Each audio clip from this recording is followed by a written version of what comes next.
On the trading post, the ground fell away, dropping some 50 or 60 feet to another plane.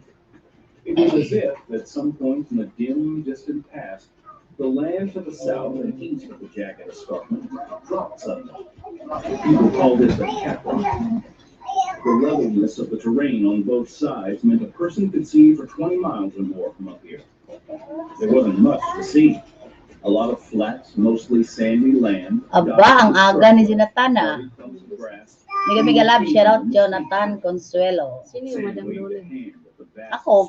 Sino nagbibigay? Ako. All of that used to be covered with water, you know. Yeah? When was that? I don't recall hearing about it. Millions of years ago.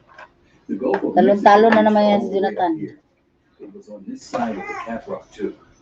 But whatever caused the escarpment to form caused the sea to drain too. That's Si why you Madam can Luling. find fossilized remains of fish. Ano ba yung ano nun? The last person who Kulit. human has ever seen living in this Kulit na water. bata, batuta. That's right. Tampong Matt mo. nodded toward the trading post, Sino? which was now on the Ah. north way. Ayaw na. Anything in store Ayaw na about tanggapin. what to do when Kasi- folks got caught in the gun. Lizard. Sam frowned as he saw his Ah? Ano daw? Opo, hindi. Hindi pwede. Kailangan kong mag-live ngayon, gawa ng ano, may announcement. Sam kept riding toward Share the Dan cabin. community. Salamat Jonathan. Saglit lang i-share ko lang. Two extra saddles. Hindi nga, doon lang. The As? jeep swung over. As Matt and Sam rode in, they were aware of the men on the parapet tracking them with the rifles. More men were waiting for Kulit mo, them no? around inside, also armed with rifles. If this was a trap, it wouldn't be easy fighting their way out. They reined to a halt in front of the trading post's porch with its vine-covered roof. Those outlaws are still here. Chances are they don't recognize us. Ay, di tayo ni Facebook ni Makaritos. Hindi na ako. We pretend to be on the dodge ourselves. Pa-entry. Salamat Jonathan. Saglit, sinishare ko pa Jonathan. Mandi niya akong Facebook. He was bald with a Saglit Jonathan ha. Saglit lang. He was also the fattest Huwag kang mag-alala. Matt and Sam had seen. May raffle tayo bukas Jonathan. Rolls of fat bulged the white shirt and brown leather vest he wore. Saglit, si-share ko muna. Welcome to the Dutchman's. I am Henrik von Gut. Name's Smith. This Live here's na Joe. tayo guys. I see many of your relatives have stopped here. Yeah? I have only one question before you dismount and avail yourselves of my hospitality. What's that? You are not lawmen. Not hardly, mister. Matt was glad he and Sam refused to take those deputy badges offered to them back in Buckskin. Chances were, they and their gear would be searched for telltale. Salamat Jonathan. You understand, of course. Unang-una si Jonathan. Take your word for this. Sam waved a hand in a casual gesture. Look through our gear if you want. The only metals you'll find are lead, gold, and silver. Oh, We Jonathan. keep close count of those. I understand. Step down and we shall see. As Matt and Sam dismounted, the Dutchman motioned to several of his guards. The men came forward and pawed through the saddlebags and the supplies lashed to the pack horses, while the rest of the guards continued to cover Matt and Sam. Once that search was done, Van Gort's men checked the pockets of the two newcomers, too. Matt's eyes narrowed in anger, but he put up with the irritation. Finally, one of the men nodded to Van Gort, and the Dutchman broke into a gleaming smile. Come in, gentlemen. Jonathan, ibaba mo nga yung kay Richin channel Jonathan. And almost anything else. Dan 1, di atay. Wala pang 1. Sinong 1? Of course. Jonathan, alam mo ba yung kay Richin channel? Indian. Hindi ko ma-search eh. Gort looked at Sam. Pwede mo ibaba? I would venture to guess. So do you, my young friend. Sam didn't say anything as they went inside the Maricres! shadowy interior. Maricres! I was Anuhin mo nga muna tong ano ko, premier ko oh. It's possible the outlaws left one or more of the prisoners from Buckskin here. Van Gort tugged at his beard. Matt saw Oo, gleam paki lang, of paki. caution in the man's pale blue eyes. Ganyan lang day oh. Ganyan lang day. Premier namin yan. Automatic na yan kasi naka-playlist yan. I do have several white women staying here at the moment who might be interested in some male companionship. If you'd like to see them. Later. Right now, I want 3 million people in the house. Thank you so much guys. Yeah, me too. Maybe we'll take you up Thumbs on up, that share, later. FB, madam. Salamat, ate. We have beans, Ate Chanel, mega love, shout out. and tortillas. Someone will bring the food to you, along with the beers. Much obliged. Sam and Matt sat Pauwi down ko lang at the talaga, table, Ate Sunel. picking one so they could both sit with their backs to a wall, as men on the run from trouble would habitually do. They seemed to be the only customers at the moment. Matt took a look at the corral as they came in. Salamat, Jonathan. Horses there. It was looking as if the buckskin raiders were no longer here. They Ay, probably tal. stopped for a night or two, then moved on. Ijakong ko na yung ulo. No, doon ka umpo. Bawal bata. Start asking suspicious questions. If we really were hard cases on the dog, wouldn't it look more suspicious if we didn't really win? Just don't rush it. And North probably has at least 10 to 12 minutes. Hello, Mega Love, shout out Reza El Amato. So let's see if we can get out here without a big fight. What's the fun there? A couple of Indian women appeared carrying bowls of stew, plates piled high with Rinchin pala, kala ko Rinchin. As Matt and Sam cleared the last Dan of Rinchin. the plates, Van Gort came into the trading post, approached the table, and nodded. My men are caring for your animals. And searching our gear for Salamat sa paharang, Ate Sunel. 5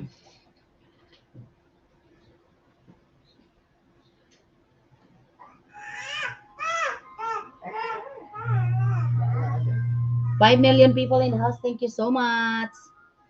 May 5 million ba? 5 thumbs up only.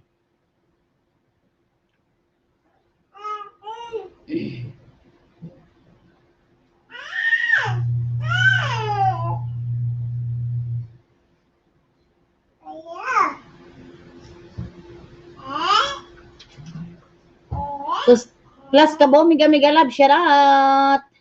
Constorando, Mega Love, shout out to you. Dan Ration. Ralitos, dali mo sa taas yan. Ingay. Saan niya bumaba eh? Andun sa labas, mama niya. Dali mo yan doon.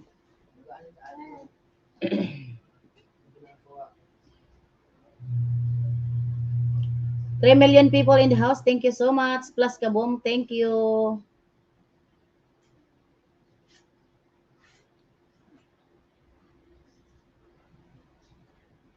Napakalabalahura mo talaga, Carlitos.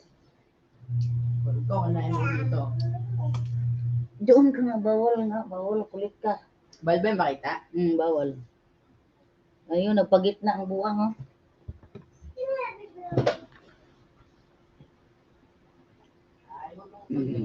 thoroughly. Sam waved a hand at one of the empty chairs. Would you care to join us, sir? I believe I will. Rachel, Mega Love, shout out to you, Ma'am Rachel. She brought a huge mug of beer over to him. Foam overflowed the top and dripped down the sides. Lisa Rando. Ang bula po natin tomorrow, guys, is 5 p.m. Pinas time.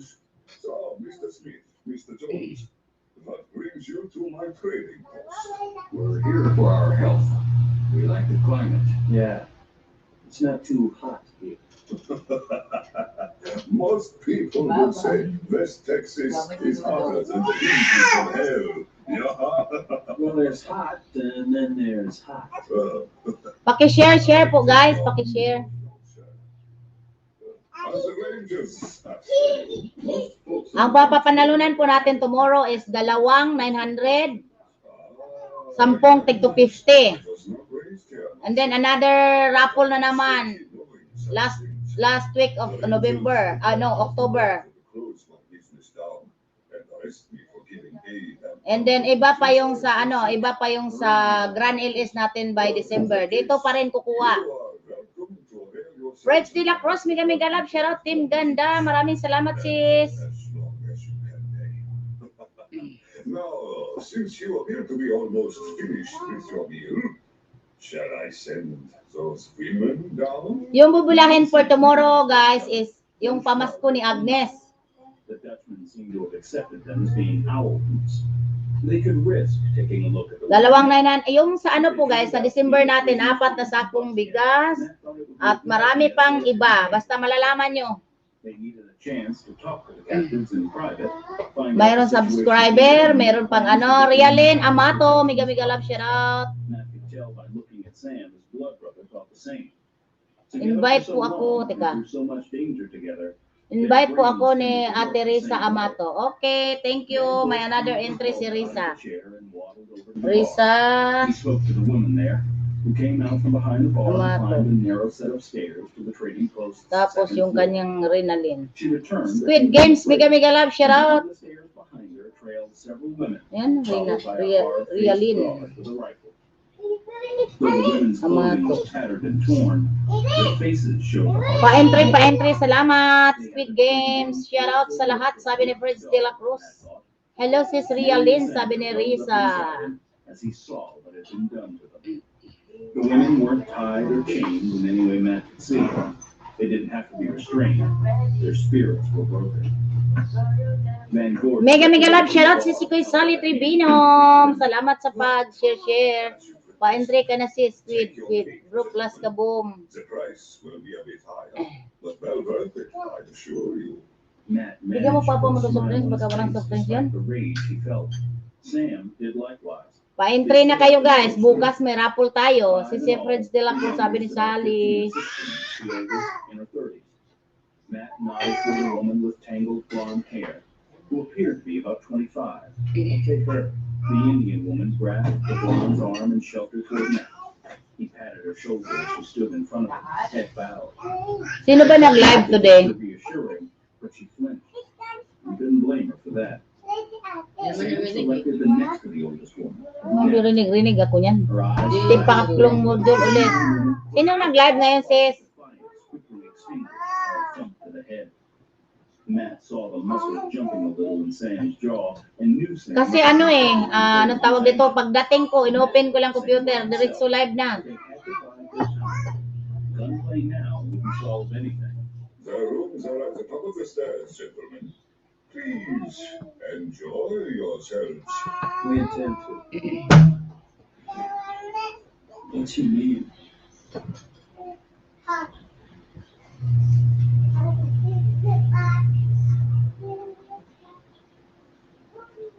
Glenn Pacquiao, Dan Tamsak, mega mega love, shout out Glenn.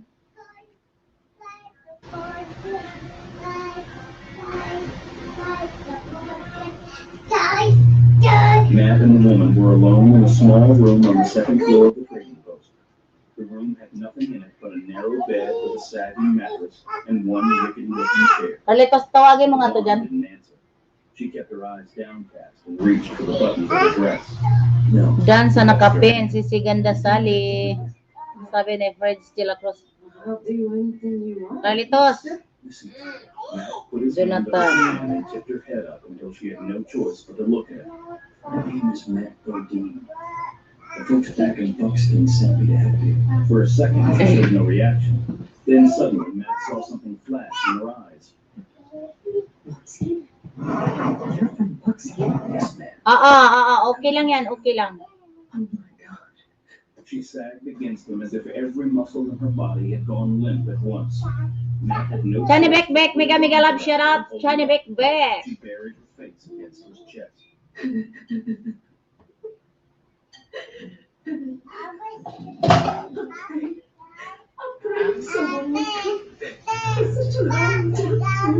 Salamat sa thumbs up, Dan sa po sa nakapin. Okay. Somewhat awkwardly, Matt patted her on the back and tried to comfort her. He wasn't at his best with crying women. He suspected most hombres were. But he knew something. Yan sa nakapin. Thank you so much sa 5 million.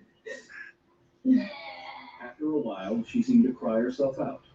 She lifted her head and wiped the back of her hand across her nose in an unself-conscious gesture. You said your name is Bodine? Yes, ma'am. Matt Bodine.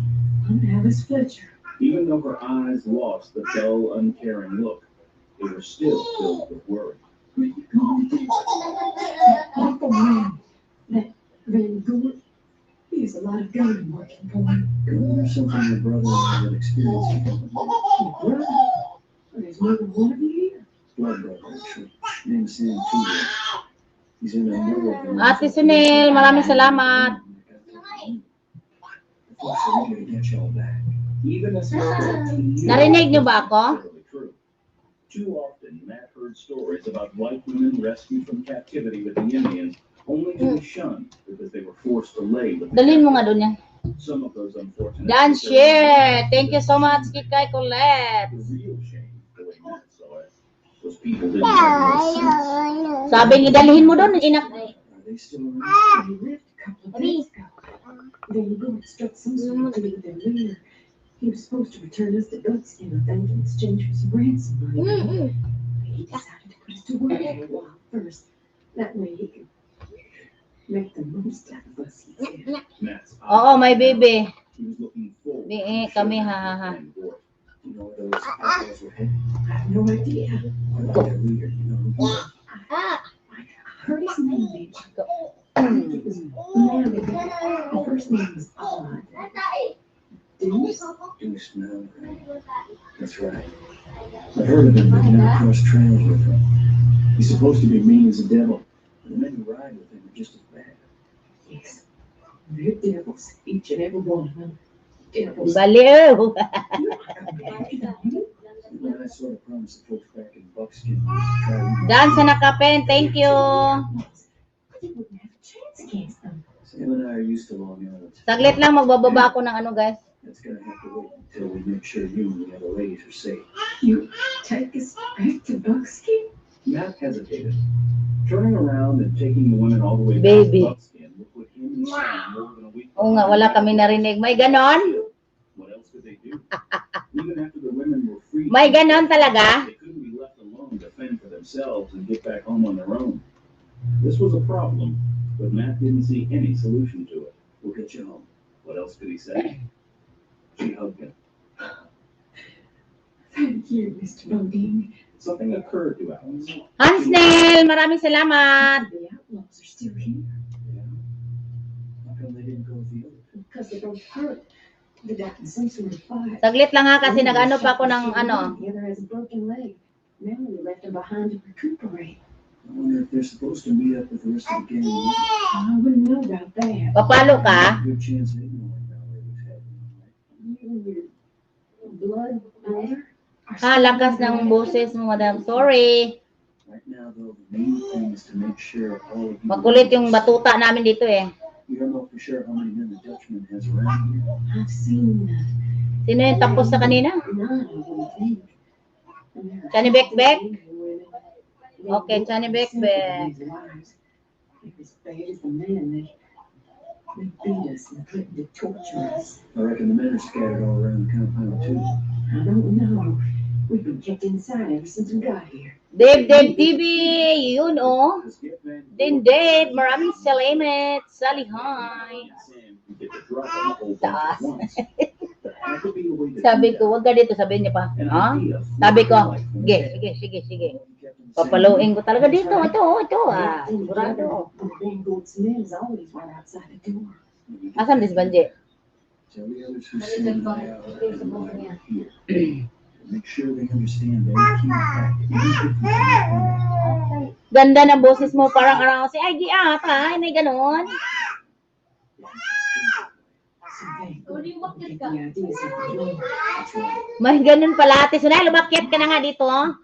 If it means getting out of here, I can't. Ay, hindi ka pa pala makapag-pa-entry pag umakyat I ka. reckon we've been in here long enough to know. 1, 2, 3, 4.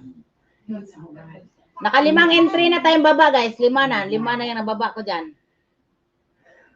As Alice let out the breath, the light in her eyes died again. Her face took on a look of hopeless despair.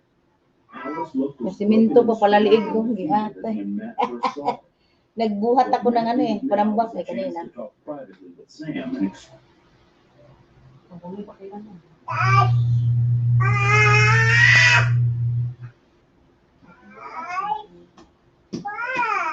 Kunin mo yung sako doon. Ipasok mo sa sako. Yung makulit na yan.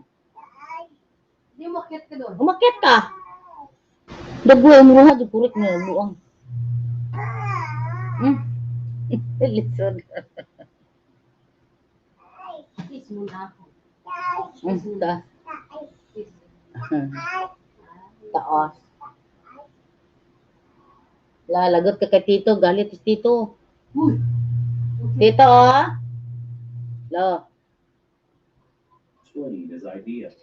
Hello. He went to the door and opened it, made a quick gesture for Alice. Hello po, Tita Sunil, Dan Agne.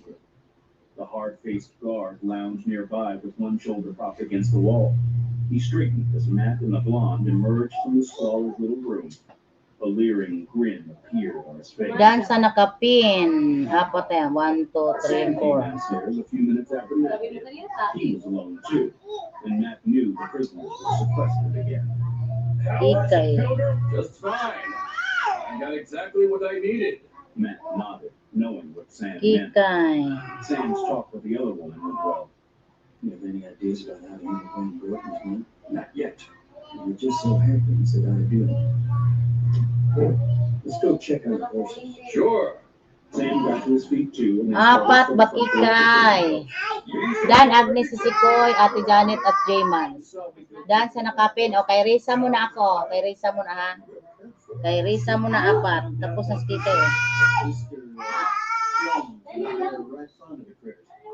They carried us out of some mighty tight spots. Of course. Feel free to come and go as you please. You are not prisoners here, after all. Matt and Sam nodded and went on out as the Dutchman stepped aside. They strolled toward the barn and corral next to him. You reckon he's suspicious? Oh, like that? No, in a place like this? Risa Amato. Ito Risa Amato. Sunod kay Sisikoy Sale. What's the idea you had? We set the barn. Nalista ko na, Risa. Ikaw nga yung una nilista ko eh. Sabi mo kasi, Dan sa nakapin. Malilito ako. The barn's made of adobe. I don't think it's going to burn. Everything that's inside of here, especially in the police store. That might work. Especially if you open it like a dark to make it move. Nothing like a big fire in the night to attract a lot of attention. Yeah, that's what I thought. He managed to disarm that door from his man. Sally Trevino.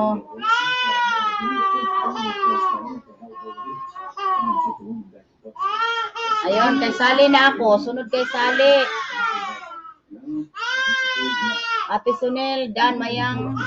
Sunil ulit, Dan. Ika lang ha.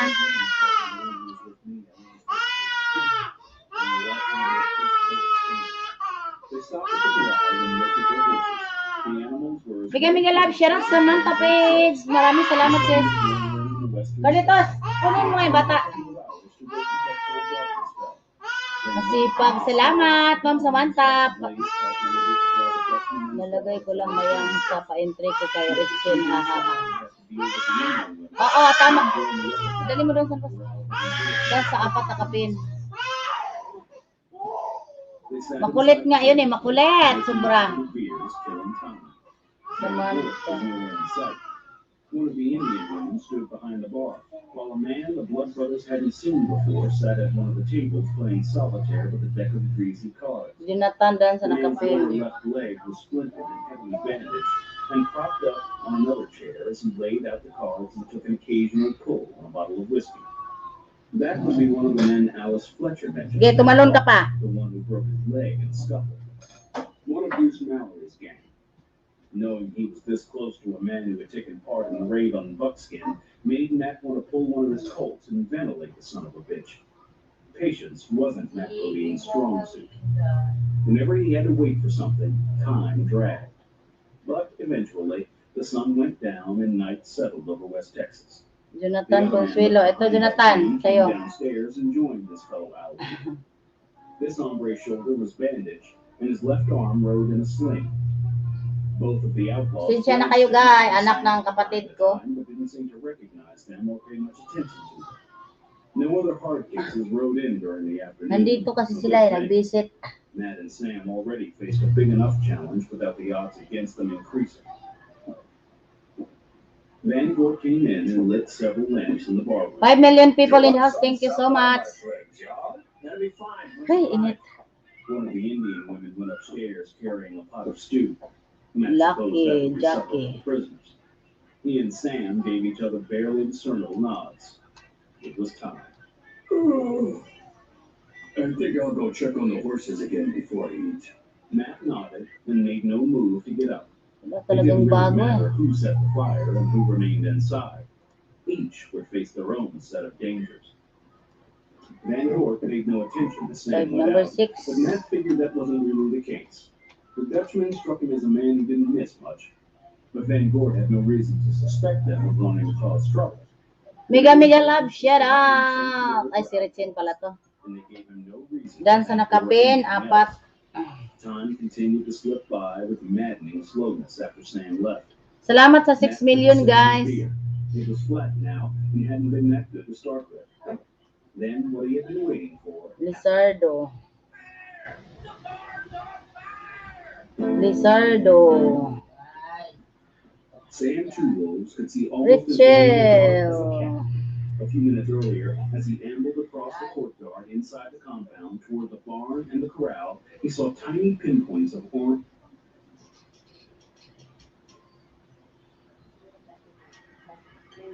He was right.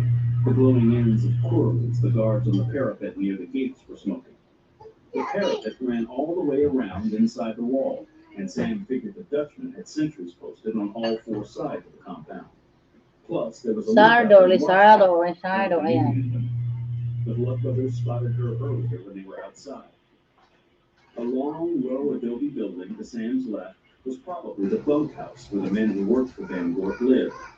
A couple of the hard cases lounged just outside the door, sitting on stools and passing Lucky. back and forth. Sam counted up in his head. He had most, if not all, of the guards located and accounted for. Consuelo. His saddle horse came over to him and nuzzled his outstretched hand. Ate Sunel. I'm taking good care of you. Looks like you're getting ready to eat. Got you a good rub down too. That would be enough to lull any of the guards who Sally. might be watching him into ignoring him.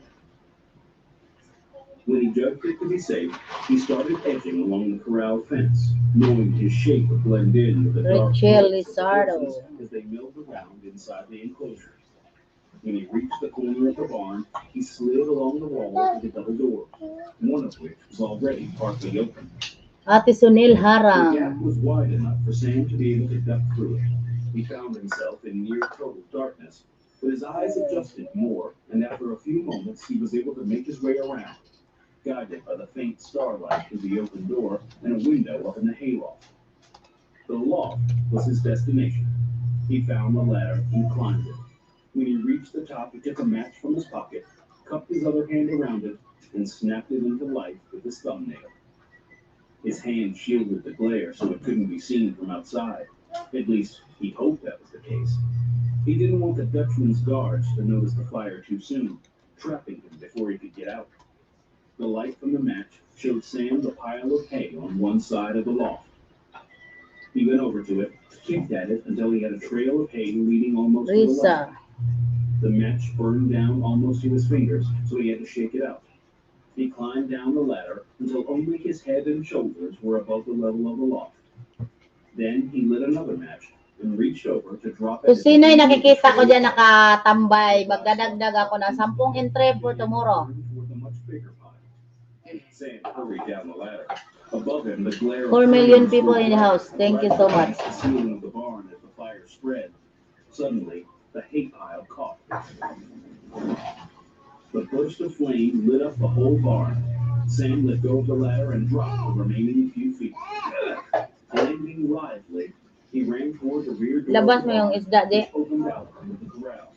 As he passed the stalls, he glanced into each one to make sure it was empty. He didn't want any horses getting trapped in the blaze. The stalls were unoccupied. All the horses were outside in the corral. Glad of that, Sam ducked through the door into the corral himself. The horses caught whiffs of the smoke now curling from the hayloft and were spooked by it instinctively.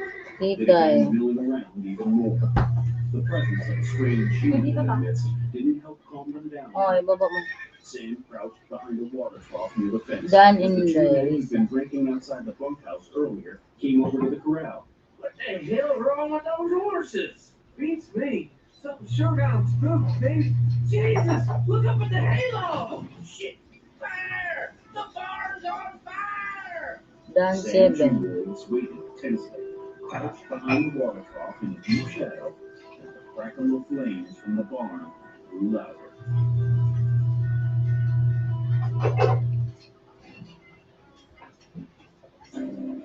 At the call of fire, Van Gogh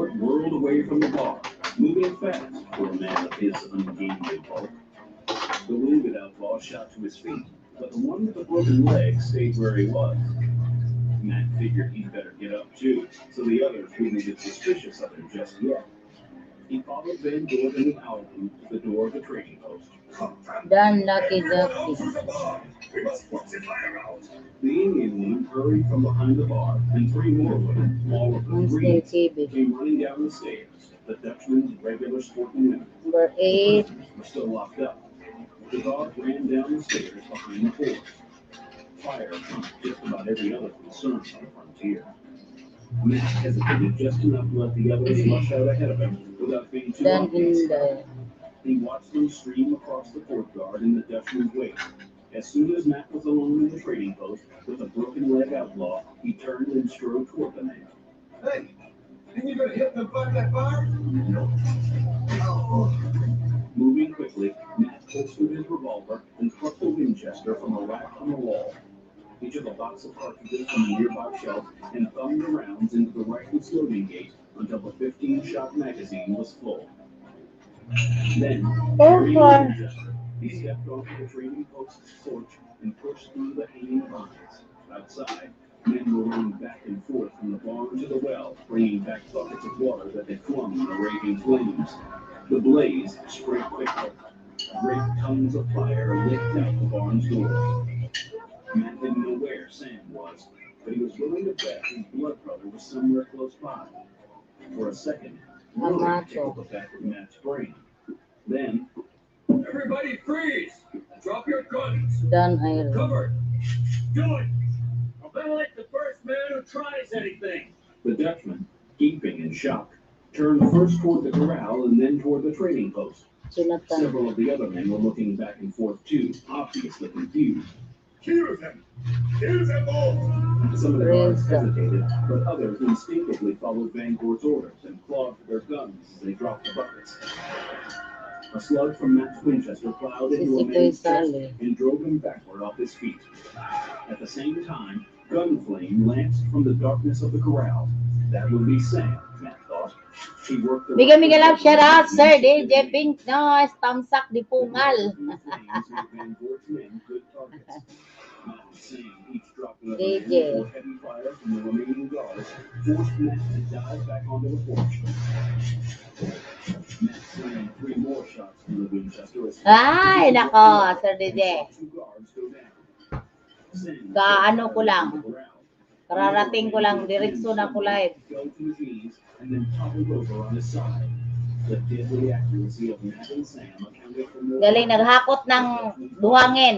Van Gort suddenly thrust his arms in the Kay Koy Kulets TV, sayo kikay, sayo kikay. Surrender! Throw down your guns! Salamat, Sir. He did so. The Indian women put their hands in the air as well. The fight appeared to be over. Matt stood up and stepped off the porch again. Sani Sam came to Bekbek. the corral fence and bent to duck between the rails. Both of the Blood brothers still held their guns ready to fire at an instant's notice. A shot suddenly blasted from the watchtower. Matt's hat flew from his Hello, head. Doktora Marimar, 10-6 Jam. Maraming salamat, Doktora. I just shot a woman! Matt gestured with the barrel of his rifle. Wala ba tayo maraming pasyente ngayon? Abay, lumayas ata ang giatay. Iniwan ako ng lipungal. Sam nodded and trotted over to the ladder leading up to the partially enclosed platform atop the tower. He holstered his revolver. and Nagsasayaw nga, DJ Pink Noise. couldn't watch him. He had to focus on the men and women. Hans who just Nil got ba? Hans prisoners. Nil pala. One of them might still try something. What about the bomb? It's going to be destroyed! MLS o Sir DJ Pink Noise. Wala, madam. Buti naman at wala. 6 million people in the house. Thank you so much. You are lawmen, yeah? We're not lawmen, but our names Irene, sunod kay Sir DJ na. Matt herded the prisoners into a small stone building used as a smokehouse. The thick walls, heavy Sinalit-salit ko doors, kasi yung pin eh. black Salit-salit. windows, Sinasalit-salit ko. to get out of there, especially with the beam that could be dropped in a couple of brackets across the door as bar closed. Evidently, the building had been used to lock up prisoners on occasion in the past.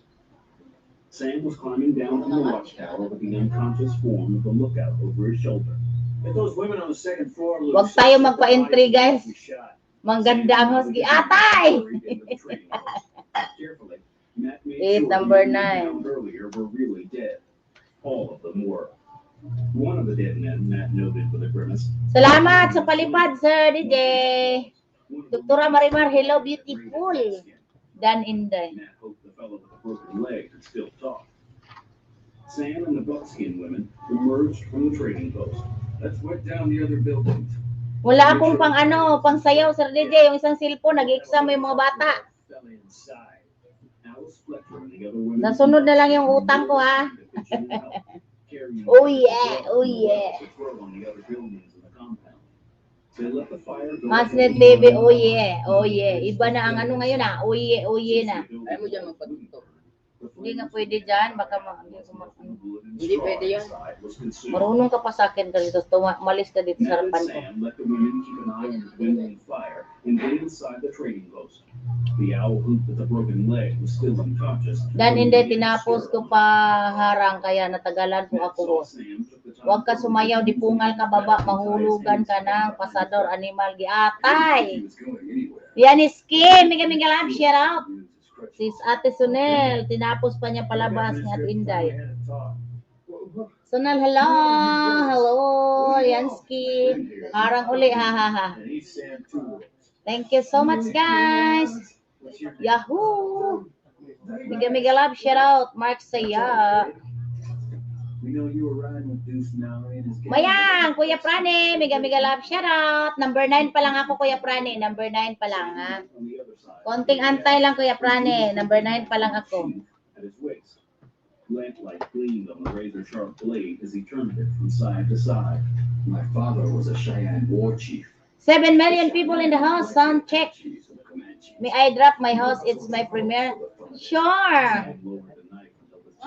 It will start at 6. Okay, no problem, ma'am. Oh, yeah.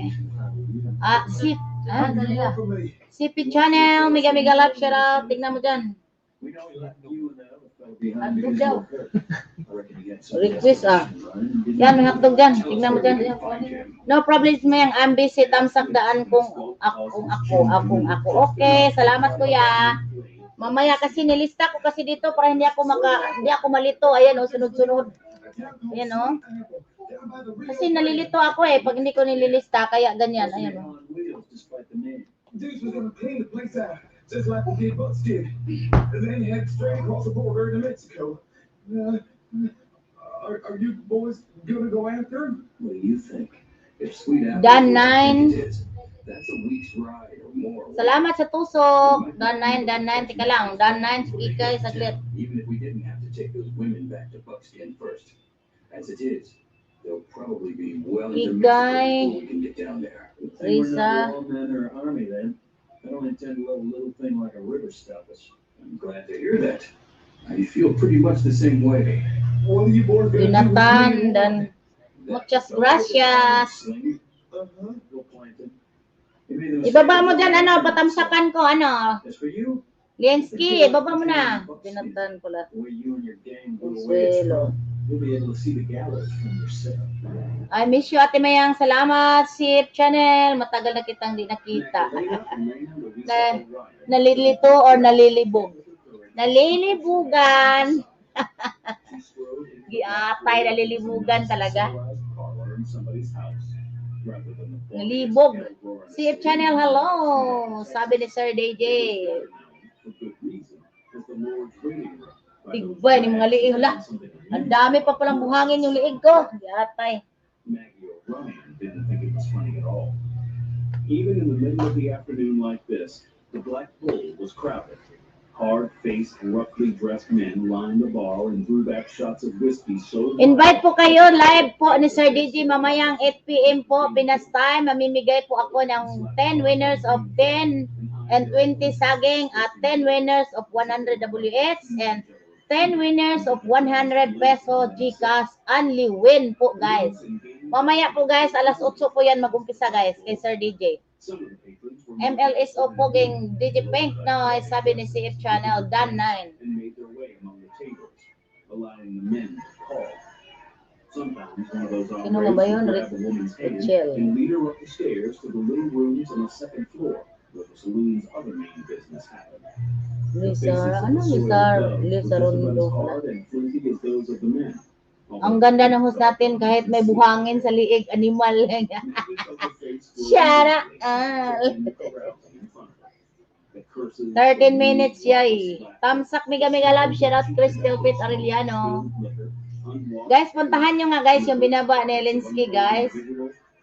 Crystal Pit Arellano, hello. Sabi ni Sir DJ. She was afraid she was going to be sick, pass out, or both. Her presence wasn't unnoticed. Eyes started Mark to Saya, turn Team blue Love as she stood Pogi. just Sabi inside ni the Sir DJ saloon's Pink. Maggie felt a wave of irritation. Dan go through DJ, her. si They were all Realin. looking at her like she had two heads or something. She was a perfectly Amato. normal 22-year-old woman. A little short, maybe, and not as pretty as some of the saloon Wow, women. that's a lot. But her long, thick, dark hair was clean and shone from brushing. Her skin held a faint Realin color, too, she inherited Amato, from her hello next po. mother. Linsky, Her eyes hello. were a startling shade of green, a legacy from her Irish father. Hello po Sir DJ Pink. Sabi ni Realin Amato. Was her demure gray dress, which had long sleeves and buttoned up modestly to the throat, rather than helping half of her bosom hang out. Not that she wouldn't look good in the kind of shameless get-up those hussies sported. Dan She would look just fine. DJ Pink na siya, ho, Team Love sa Pugi. Dan, DJ Pink na, Hansnell. She was respectable, which made her something of an oddity in Sweet Apple, Texas. She looked at the man in the dark suit and fancy vest standing at the end of the bar. Mr. Delacroix, you said you were going to send Oliver to school today. Linsky, hola. Sabi ni Sir DJ daw, hola daw. Was from Thumbs up all The done. soft mixture of accents that characterized those from the Crescent City. Kanina was ka pa as nag-start, close as ate? his hands. 14 minutes. 1,000 pardons, Senorita O'Ryan. The promise slipped my mind. And no man Dan should ever Irene be si Ate allowed to Sonel. forget promise made to a lady, especially one as lovely as you. Pang ano pa lang Dan sa nakapin. Pang ano pa lang ang baba ko, tika, wait lang. Pang 9 pa lang, si Sir DJ yung, ano, pang 9. Maggie had no doubt Dan sa nakapin, si Mark Saya, tika lang. That would be true even if they didn't work for him. But she was immune to his charms. All she cared about were the children of Sweet Apple. She took upon herself the task of educating those youngsters. She didn't intend to allow anything to sway her from her goal, not even the trepidation she felt at entering a place like the Black. Ano yung nakapin, Mark Saya? Yung kanina o yung kay Sir DJ ngayon? Oliver is already Mark behind Saya. the other children in his school. Thank you so much sa 9 He million. won't miss any more time in class. We have moved around a lot, Oliver and I. But I know there's Sunod, more he Franny, should Kuya learn Franny. than things he can learn in such a fine place as this. I will see to it that Oliver comes to school tomorrow, Senorita O'Ryan. You have my word on that. Number He 10. didn't point out he gave her his word before, Franny. more than once, in fact. And Oliver still missed more days of school than he attended. Okay. She forced herself to Kape, kasi apat kasi yung nakalagay dito. What she needed now was to get out of here. Baka yung iniisip ko ba, baka kay ano. Senorita Ato, oh. O'Ryan. Yes? Oh, ayan oh, apat. Ayan, Mark Saya. She flushed. He was making fun of her. She hurried out. Next, Jonathan, ayan na. They swung back the other way a little faster than she expected. Dan, DJ Pink ko yung, Maggie stalked away. oh along yeah, the Dan sa boardwalk in front of nakapin the saloon. DJ. She knew she Crystal. shouldn't let things like the encounter with Pierre Delacroix bother her. By now, she should be used to the mocking smiles and the barely Crystal suppressed Pit, laughter. Kikay. She was always the misfit, the ugly child who bettered herself by sheer stubbornness, fierce determination, and a surprisingly keen intellect. Thank you so much, guys. Honest, respectable Dan jobs 10, she could find, Kuya and Prane. they weren't easy to come by in a hellhole like Sweet Apple. She saved her money and got out, paying for her own education at a school for teachers in Waco. But something drew her back. to Dan the Sir squalid DJ, Dan settlement where Prane. she grew up. The Sale. railroad came to Sweet Apple, and the town was growing. As it grew, there would be more and more children who needed an Risa. education. Maggie realized providing that education was her calling. She didn't know she would spend more time trying to get parents to send their children to class than she would spend teaching those children. Sonel. As she looked around the settlement's wide, dusty main street, Ayan guys, kay Lensky guys, paano daw? Let's go, DJ Pink Noise, sabi ni he had Kikay. 5 children of school age who seldom showed up at the one-room adobe school on the edge of town. Sunod ka, ay hindi pa pala tapos. I could talk to you for a minute. Lemons turned his head and looked back over his shoulder at her, then faced forward again and whipped up his team of mules to get them moving faster. Oh, dear. She wasn't going to do anything as undignified as chasing down the street. At least he saw her and knew she hadn't forgot about his children and their need for an education. She would never forget about the children, no matter what the people of Sweet Apple thought about her. She turned around and started looking for other parents of wayward students.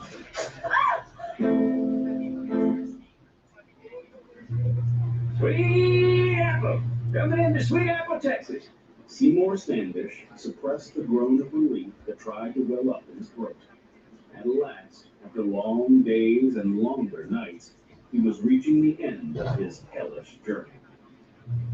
Uncle Cornelius bought the train tickets for Seymour.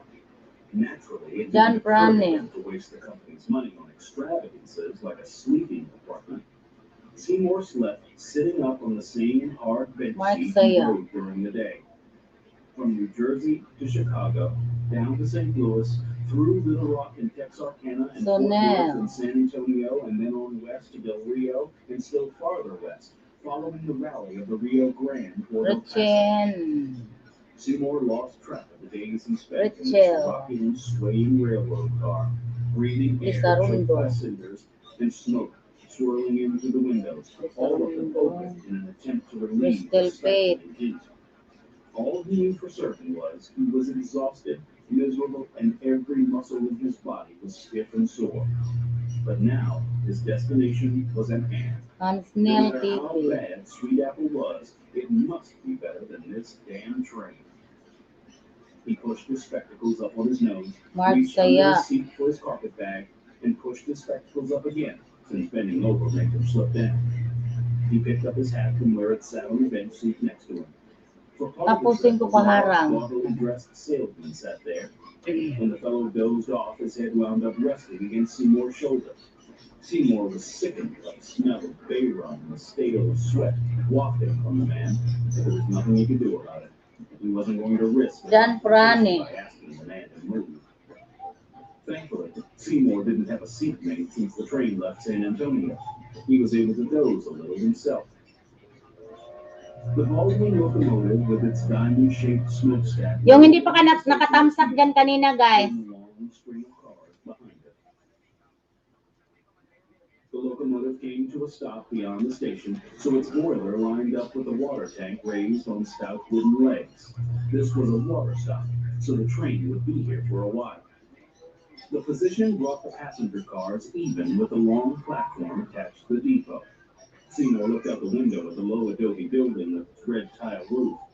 Architecture Sunod was si certainly Kikay. different in Texas than back east. Brick buildings were rare, and there were no buildings taller than 2 stories.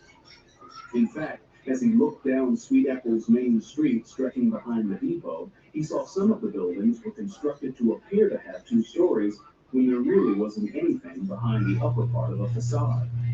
He supposed that was what was meant by false front. He heard the term before, but couldn't remember where. Well, pondering frontier architecture was interesting, he supposed, but it didn't get him any closer to accomplishing his goal, which was to establish as many new accounts for Standish Dry Goods Inc. as he could in Sweet Apple and the surrounding area. He settled his hat on his head, grasped the handle of his carpet bag. 3 minutes and na daw stood yung kay to leave the Lensky. train. He would have a porter recover his sample case from the baggage car. The porter placed steps on the platform at the rear of the car, so Seymour went down them to the station platform, clutching his carpet bag to him as he did so, as if afraid someone might take it from him. He had no idea what to expect from these Dyan sa Westerners. street food ni If Ate they were Agnes. all like the rowdies and hellraiders populating the yellow-backed dime novels, you must be cautious indeed. Nobody seemed to be paying him much attention, though. Crystal In fact, Fate. nobody was paying any attention to him. Dan He wasn't Agnes. sure whether to be relieved or irritated that he was such a non-entity in their eyes. The smell in the air was even more disturbing. Mixed with the smoke and oil from the train was a haze of dust. Underlying that was a potent stench of manure. He looked behind him through a Bakit? gap Ano in the nangyari? wall and Ano, saw a Risa, source of that Ariel? pleasant, fragrant aroma. On the other side of the tracks stretched a long line of pens occupied by hundreds, if not thousands, of cattle. Several large ranches were located in the area, and they shipped their J-Man stock. Sareliano, mega love, shout out, sir. Cows weren't the only producers of manure. The street was dotted with piles of droppings from the many horses moving here and there. Tamsakan yung Zelensky, The guys. same was true back east, of course. Horses weren't any different there. Work mode muna New ako. Jersey had its share of Sige, trains sige, and J-Man. factories and plenty of thick, choking smoke. Trenton was no bed of roses, Seymour told himself. He just thought it smelled worse here because everything else was so different. The buildings, the people, the way they dressed and spoke, the fact men openly carried guns in public. Hindi ko po kasi nadikitan ang nakapin kanina. Ah, Dan 11. He looked around and saw a man in a big black hat glaring at him. The man wore a black vest over a red shirt, and around his waist was buckled a black gun belt with the ivory-handled butt of a revolver sticking up from the Agnes attached holster. Aldan. Zelensky. Seymour's heart began to pound harder as he realized he was looking at the most dangerous of frontier species. The gun Guys, puntahan niyo si ano, guys. Si Zelensky, guys. But I believe that you ran into me. What? Perhaps I was mistaken. I'm sure my own carelessness was to blame. Damn right it was. Now get the hell out of my way. I'm not in your way. Seymour groaned inwardly. What was prompting him toward this foolish behavior? I was just going down to the baggage car to retrieve my sample case. Atay, may siminto pa kamay ko. I might have known you was one of them drummers. But the pansy-faced dudes. Why in blazes don't y'all go back where you come from and leave folks alone? I don't want to bother anyone. Why you bothering me just by being here? Get back on that damn train.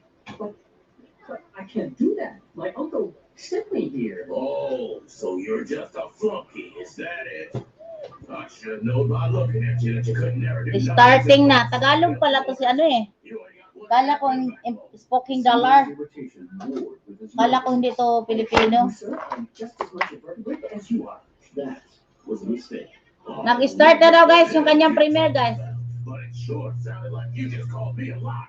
From his limited reading of dime novels, Seymour recalled Westerners hated being called a liar more than almost anything. He set his carpet bag down with his feet and held up both hands, palms out in what he hoped was a peaceful gesture. I assure you, sir, I meant no such. Take a swing at me. Starting na daw, yung premiere, guys. Hope seemed to explode in Seymour's face. He felt himself going backward, and it felt to him as if he were traveling faster than the train ever managed at its top speed. The impact knocked the breath out of him, so all he could do for a long moment. Puntahan nyo, guys. Puntahan nyo, guys. For air, unmoving. His stunned brain became aware people were stepping around and over him, as if they saw him, but at the same time didn't see him. They didn't care he had just been knocked down by a madman.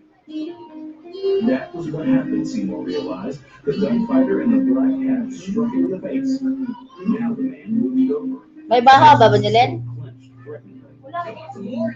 Sa tingin mo, magkasya yan? Or maybe you'd rather go get a gun and sell this like fish. The last thing Seymour wanted to do Tutong na yan eh. was lunatic. He already had a gun. The revolver. Magkasya kaya ang kanin na yan? During that strange last-minute visit to his rooming house was packed I'm Filipino po. Akala, I was taught that you're an American. in a few moments. That would be the worst thing Seymour could do. And this man wanted to kill. He pushed himself away and gasped. The gunfighter's mouth twisted in a grimace of disgust as he looked down at Seymour. You're so scared you're gonna piss your pants. Bakit hindi ka patapos yung kanina, Jonathan? He never was afraid of such a cruel man. O, hindi lang naman yan, guys.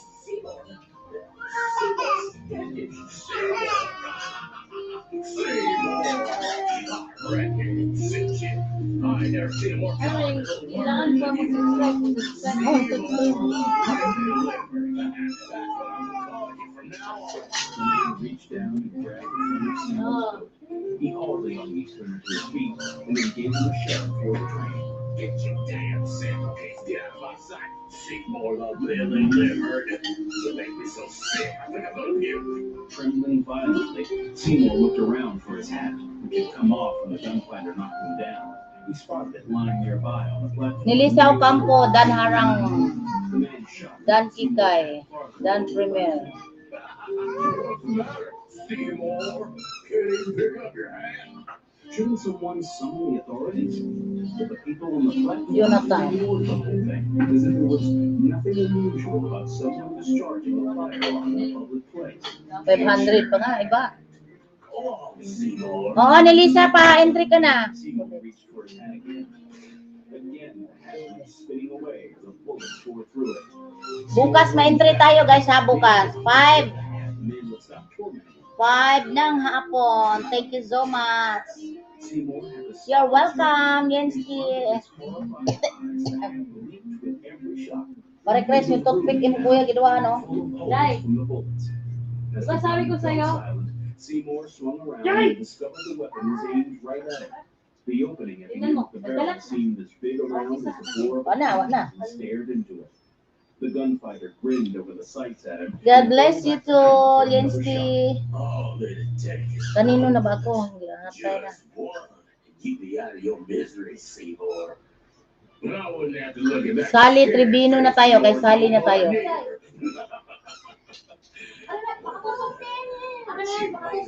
Kunin mo nga yung ano daw, Majet. Matampal ko to. By fear, all he could do was stand there and wait for death to claim him.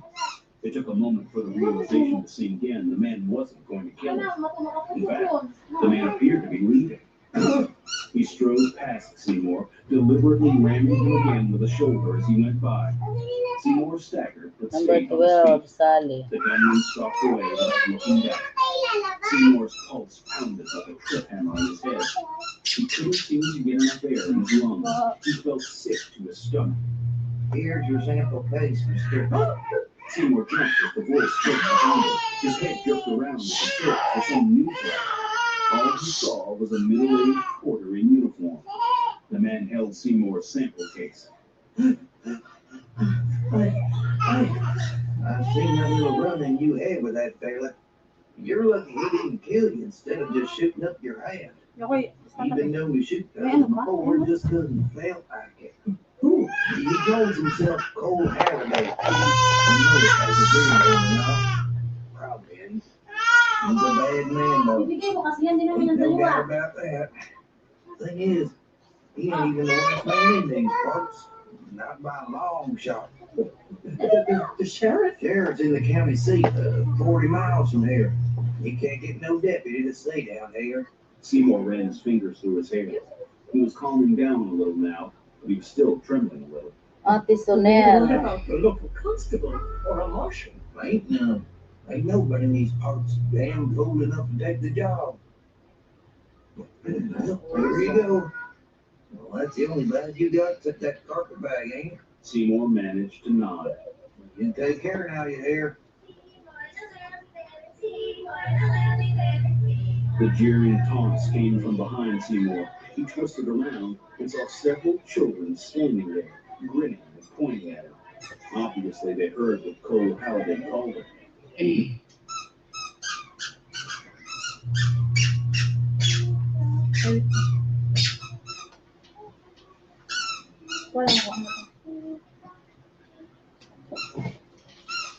Dan premier ako.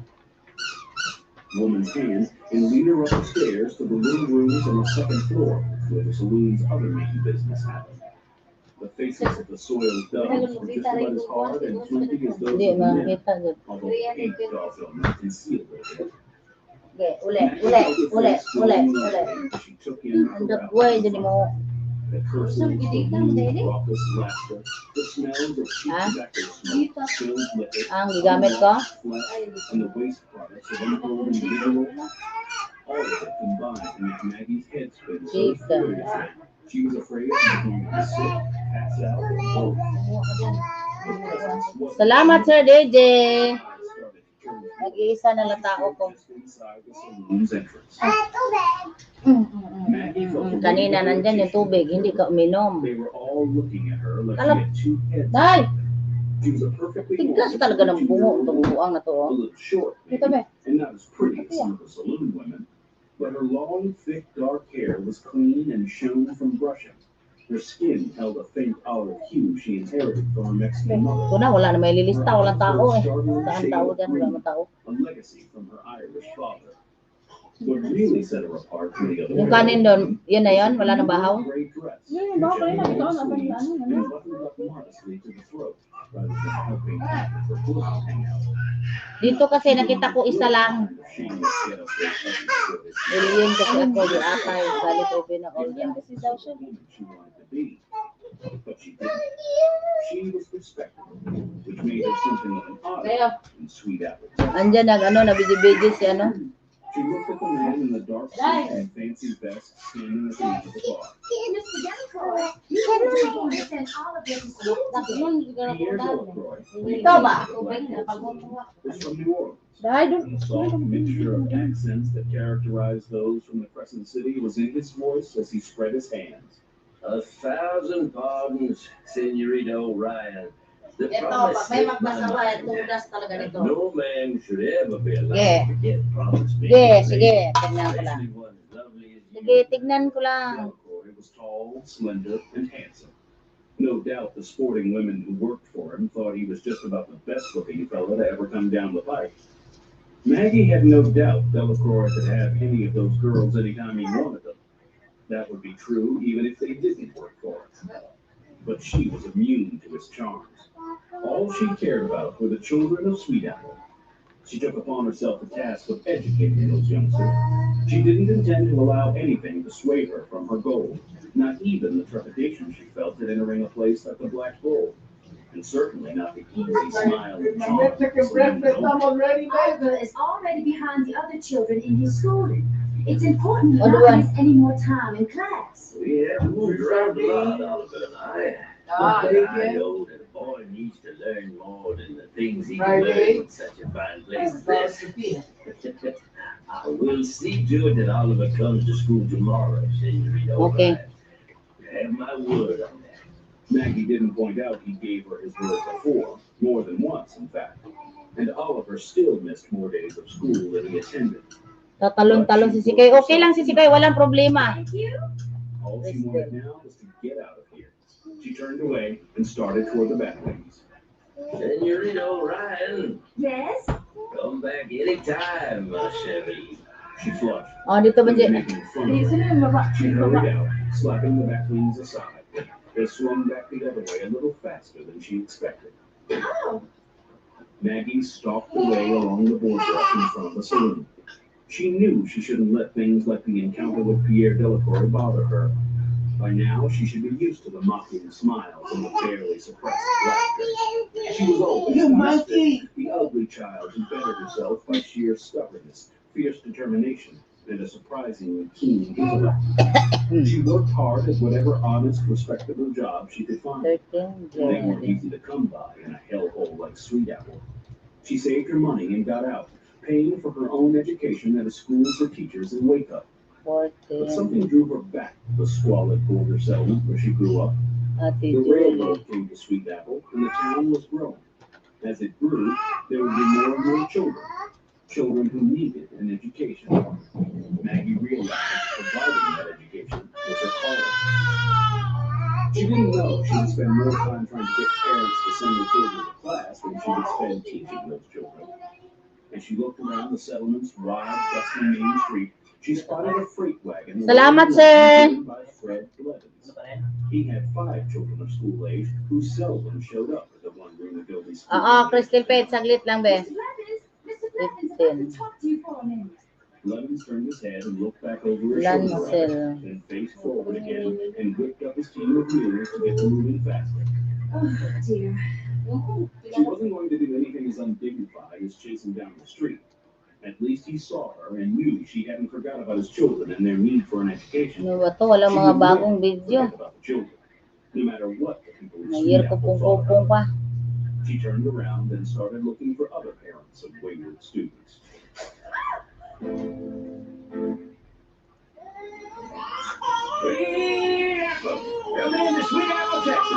Seymour Standish suppressed the groan of relief that tried to well up. Nakatambay lang ako. Teo, walang problema dahil walang problema. And longer nights, he was reaching the end of his hellish journey. Ayan o, kung si Crystal Pitt, nalista mo na yan. Naturally, it didn't occur to him to waste the company's money on extravagances like a sleeping Pati si Mark Saya, nag-ano rin. sitting up on the same hard 1, 2, 3, 4, 5, 6, 7. from New Jersey to Chicago, down to St. Louis, through Little Rock and Texarkana and Fort Worth and San Antonio, and then on west to Del Rio. And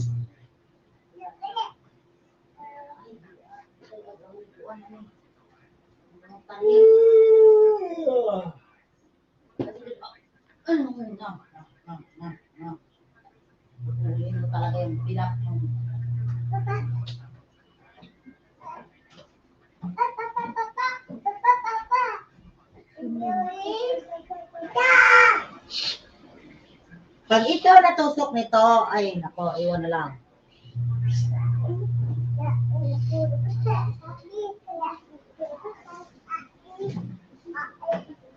Doon ako.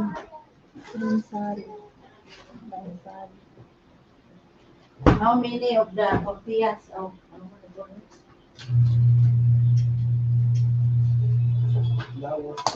Dan Geraldine.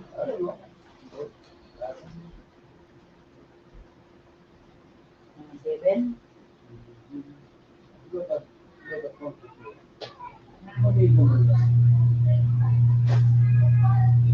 If this is my good, I don't want us to. I don't want it.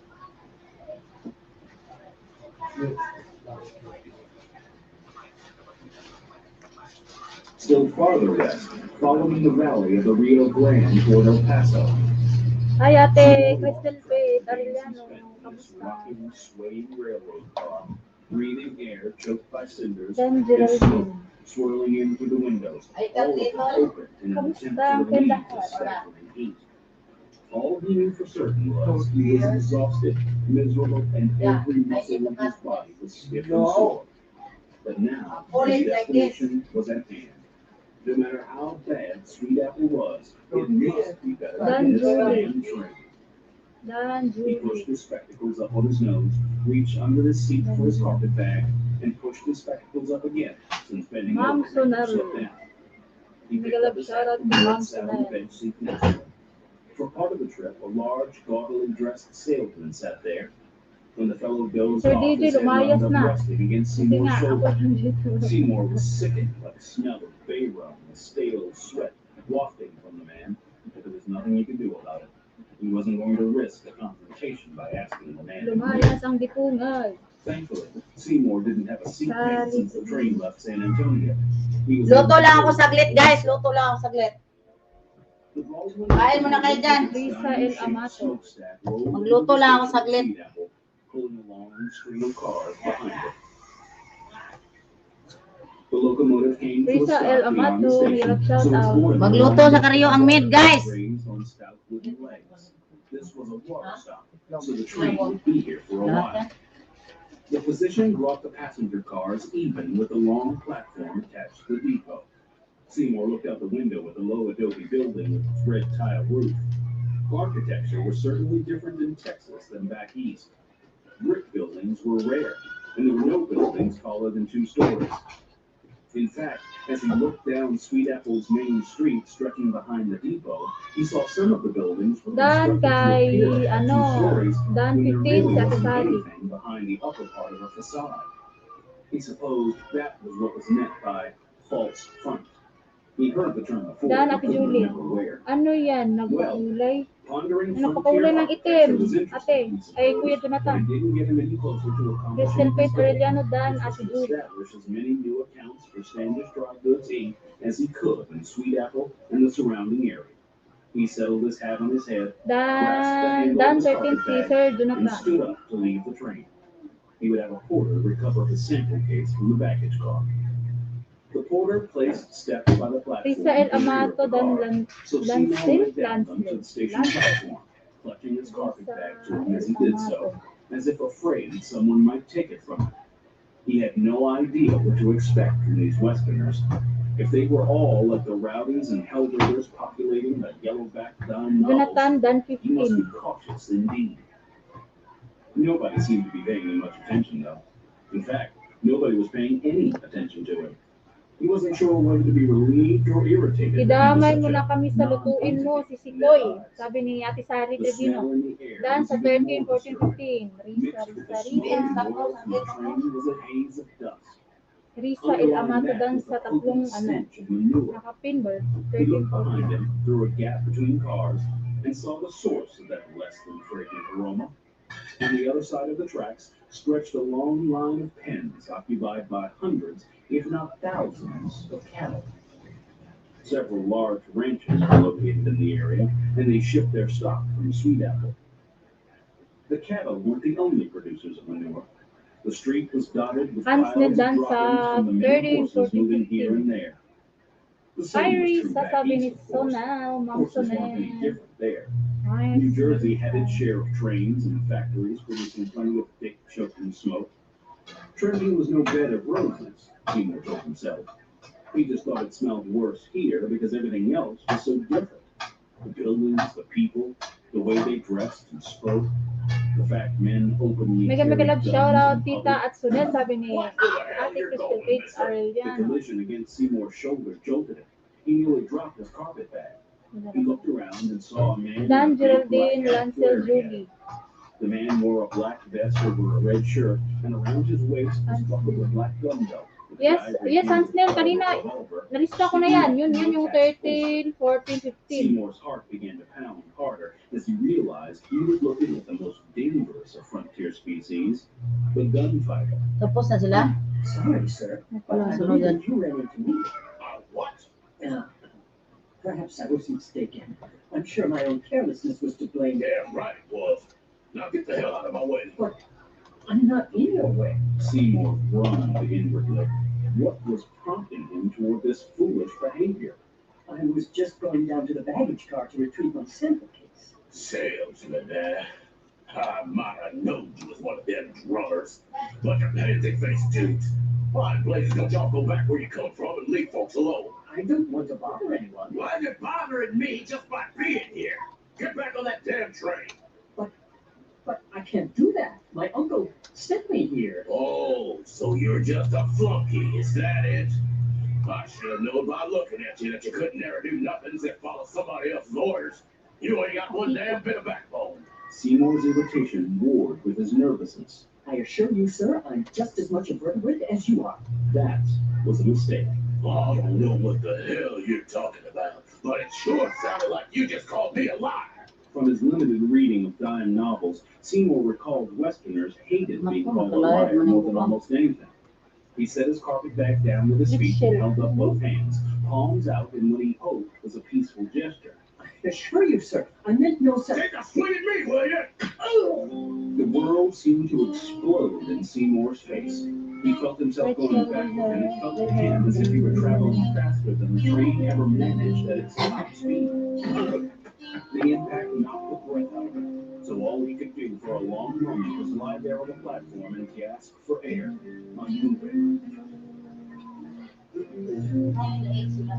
His stunned brain became aware people were stepping around and over him, as if they saw him, but at the same time didn't see him. They didn't care if he had just been knocked down by a madman. That was what happened, Seymour realized. The gunfighter in the black hat struck him in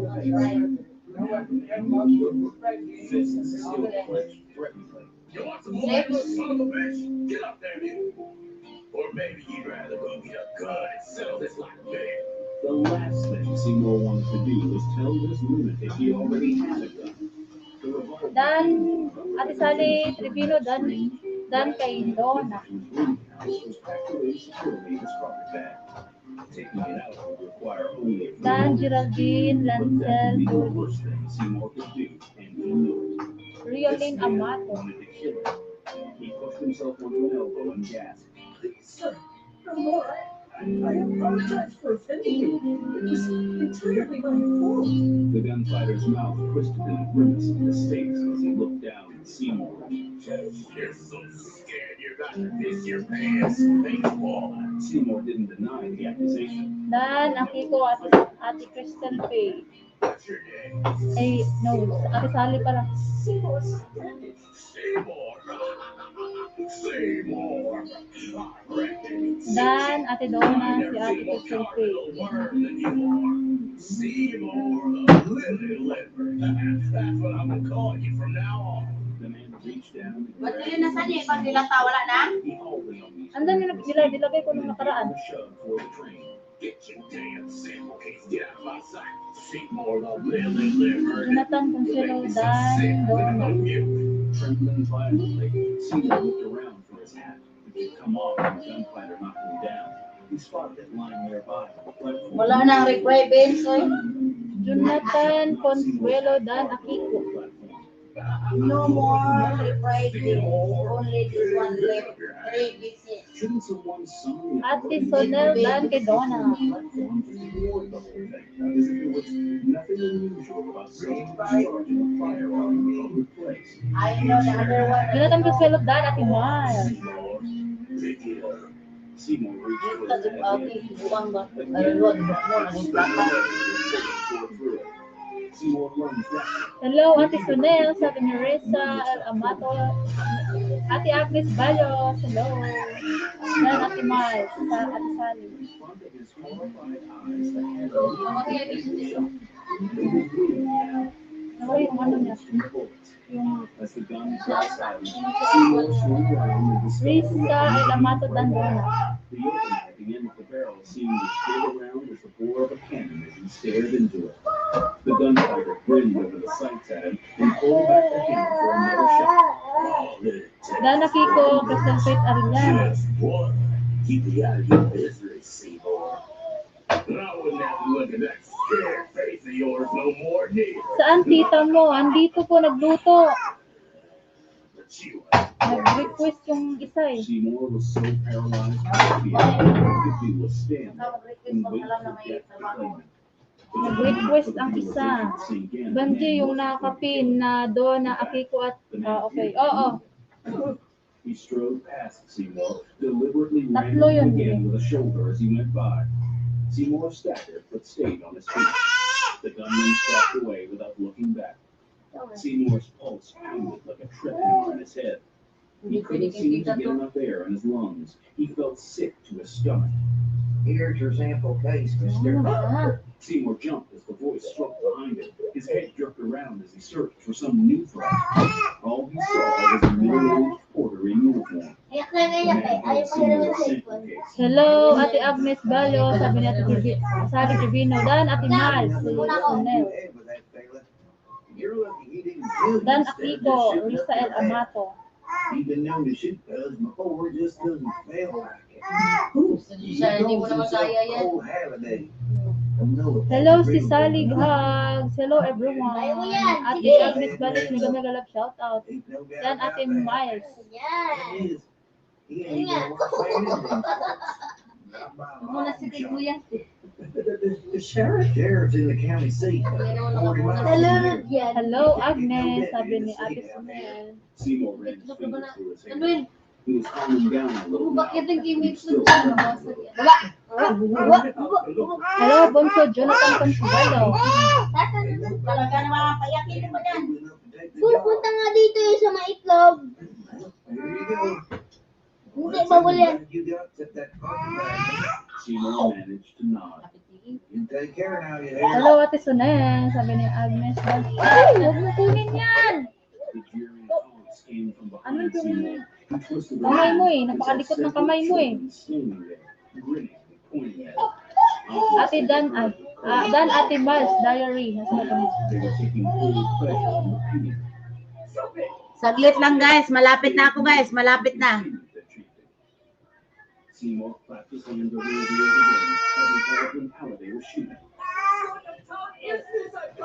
Dan, Donna. While the passengers Donna. Better get used to it. A few minutes later, Seymour found himself stumbling down the boardwalk along one side of Well, doon mo laruin yan sa ano mo rin, taas. He had his Mega front shout out row Ading at safely Mr. cased in. A. His ruined hat lay at the bottom of the trash barrel and found in the railroad station as he made his way through the lobby. He would have to buy another hat. He had a little cash with him. to take Malapit care ka of na. incidental Saan, expenses, Lul? like replacing a hat. Dito, ng pinto, Ben, luto. Nagluto ko siya.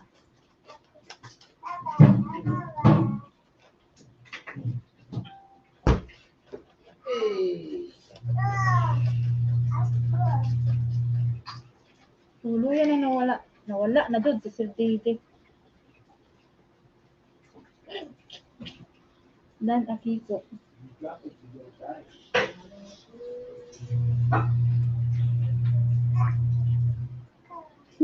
Natawa ako. Hindi pala. Rachel. Unang binaba ko si Richard Channel, unang binaba ko. Si Sarah. Manji, may virus ba ako to? May virus ba? Wala na, nahiya lang. Next, uy. Salam, saglit. Ay, si tita lang daw magbaba.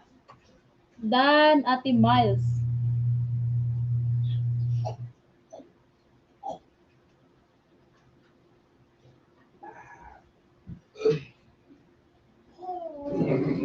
Si Atay ka makikay.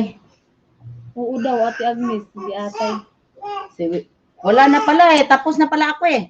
Uulitin ko lang, saglit lang.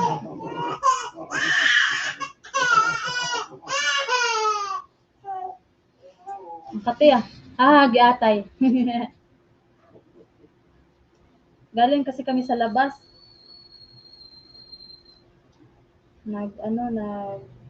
Nagpa kulay ng buhok. Wala na. Mayroon pa, dadagdag ko pa yan. Marami pang video si sponsor dyan. Gusto nyo, mamaya, antayin nyo ako saglit. Ate, pababa ng 1 to 8. Dan ako kay Akiko. They ignored the discouraging look Seymour sent back over his shoulder at them until finally he couldn't stand their jibes anymore. Hintayin nyo lang guys, malapit na po siyang matapos. Siya lang daw magbaba. He couldn't think Malapit na to guys, saglit lang. being accustomed to threatening anyone about anything. Sure, what, Seymour? We ain't afraid of you. You're too lily livered to do anything about it, Seymour the lily livered. Several people on the street looked at the units, but no one could step in and put a stop to their crime. A couple of men shook their heads and rolled their eyes, but Seymour wasn't sure if their disdain. Wala na ba ibaba? Meron pa, Ate Kikay. Hintayin nyo lang daw si tita. Malapit na daw. O pakikay, hindi ka magantay ah. Saglit lang. That would shut them up. Tanggalin yung tinggil He mo. saw right away how wrong he was. No. You just Sino may mukha? mister. My paws Tingnan ka naman. Tingnan mo mukha. Nagkakano na. You whip your Pero si Pilari. ass up one side of the street and down the other. Eliame, oo. Kay Lia may kasama din bandi. Helplessly as the youngsters continued to laugh. Eliame pala. Ang hirap ng nabuhay. He aimed a swat at the head of one of the boys who dodged it easily and ducked away. Run along and stop bothering this gentleman. For a second, Seymour thought the little brothers were going to ignore the man's scolding. But they Walang turned away bintis and Leme. started across the street, dodging around several piles of horse dung. Seymour heaved a sigh of relief and turned to his rescuer. Thank you, sir. Tanggalin ko talaga yung titi mo. To deal with those imps. The man was Ano tall rin, than Seymour and magpakabait ka. considerably May heavy. ibigay siya He awards gave his belly bukas. bulge the vest Iba yung he sa wore under akin. a brown tweed suit. He wore a bowler So ayan, hat Ate Kikay, and a magpakabait ka daw para daw may mustache may reward para bukas. That nose and the network Mabait of ako, veins in oy, his sabi ni cheeks Kikay. marked him as a drinking man. But Seymour didn't care about that right now. even Tanggalan though ko he talaga didn't yung approve of bitiw inviting mong pakikay. At the moment, he was just grateful for the assistance. Well, better be glad you didn't go down to the Black Bull looking for Andy's pa. He gets belligerent whenever anything interrupts his drinking, just like the bastard said. You sound like an educated man. Pag tinanggal mo, paano In this town. nakaligayahan ko? Iyak-iyak siya. That doesn't necessarily make me intelligent. My am still here, aren't I? James and Heathcote is the name. I'm the editor and publisher of the Kaligayahan daw local niya yun. Seymour was about to shake hands with the journalist when something struck his Dan arm. may vlog. Something warm and wet splashed across his cheek. Seymour thought he had been shot and that blood splashed into his face. He gazed down in horror to see how badly he was hurt. Instead, he saw a large clump of particularly runny horse dung clinging to his coat sleeve, just below his shoulder. Two of his tormentors had returned. One of them flung the manure at him. Now they both turned and ran. You might want to take your handkerchief and wipe your face. Stonily, Dan, Seymour Leah, pulled the Leah, blood from his face. Then he started to put the handkerchief back in his pocket, stopped, and looked at it in disgust instead, and then flung the ruined cloth down. He didn't see any What rubber time barrel, ba? but he didn't care. Alas No 8. one seemed to care about anything good and Alas decent 8 daw, in Ate Sweet Kikay. Apples, so why Dan should he Leah. be any different? The Leia. newspaper office is right here. Kasi He katatapos stood lang waiting eh. for a nearby doorway. Mrs. Agnes magtrabaho yan, Sit kaya down for a kasusok. minute. You look like you need to catch your breath and get your wits about you. Thank you. Thank you, Mr. Heathcote. I think you must Kasi be the magkukulang din doon sa only kanya. decency left in this town. Oh, I try. Maybe you should get that handkerchief and clean your coat sleeve before we go in too. Seymour retrieved the handkerchief from the ground and wiped away as much of the clothing as he could from his sleeve. Then he threw the handkerchief into the street this time. Let the hooves of passing horses grind it into the dust. He didn't care. Inside the newspaper office, with its pervasive smell of ink that Seymour found preferable to the stench outside, Heathcote sat him down in a ladder-backed chair and brought him a cup of coffee from a pot simmering on a stove in the corner. Seymour would rather a cup of tea, but he doubted anyone in Sweet Apple knew how to brew one. He took a grateful sip of the coffee. Bit too much bite to it? No, no, it's fine. Thank you. Is this newspaper office the lone bastion of civilization in Sweet Apple? Well, I don't know about that. We have a school and poor Maggie O'Brien. Risa El Amato, Dan, Leia May. And there are two churches. Puntahan niyo muna yung premier ko guys. One May foot entry kayo washing doon. Baptist. Seymour had no idea what a foot-washing Baptist was, but at the moment he wasn't curious enough to ask. He took another sip of the Baba coffee. mo ba niya yung premier ko? Now, more accustomed to it, he could feel its bracing effect. Magkamali ako. Heathcote sat down at a familiar Buwang desk. nakabuan. I bring to you Sweet Apple, Mr. Stand Hello, Sir DJ Pink Noise. Yes, I heard what those rapscallions were calling you. What was that about? Seymour hated to confess to the humiliation he suffered at the train station, but there were plenty of witnesses on hand. If J. Emerson Heathcote was any sort of a newspaperman, he would learn the story by nightfall anyway. Dan Leia. So Seymour told him what happened, trying not to paint himself in too unflattering a light. That wasn't easy to do, though, considering the circumstances. The story made him sound like a craven coward, which, we suppose, he was. Ayan guys, dikitan niyo po yung premiere ni Buhula na Seymour moved mayan. on to that subject in short order, telling him about Standish Driveway Inc. of Trenton, New Jersey, and how his uncle Cornelius sent him here to establish the company in West Texas. Heathcote listened with rapt interest, asking a question every now and then to keep Seymour talking. When I first heard the name of the place my uncle was sending me, I thought it would be a nice, refined town. Oh, well, you were way.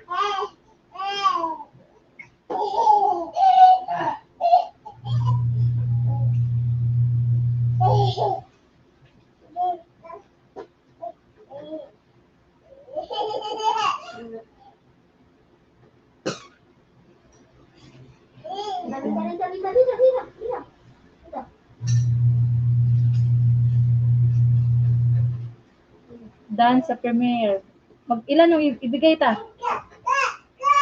Bigyan mo na 5. Lima, Ate Kikay.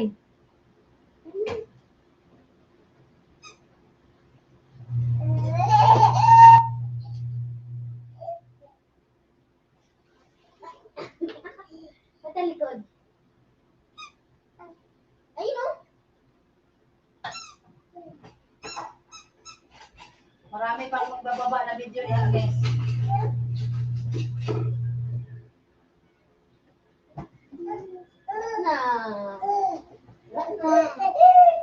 Wala naman tao pala. Sa magdikit ko sa premiere ni Bola na Mayang, bibigyan daw po niya ng 5 entries.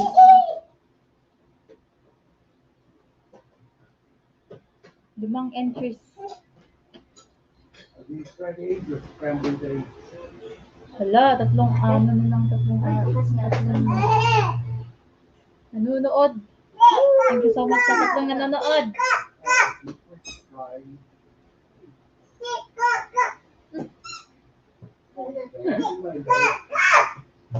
Ano yan?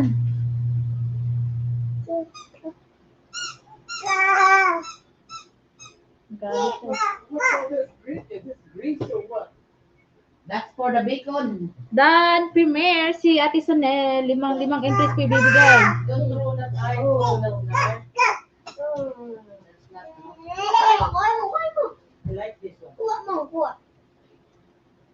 Maybe not all are give me a little bit that. This wood.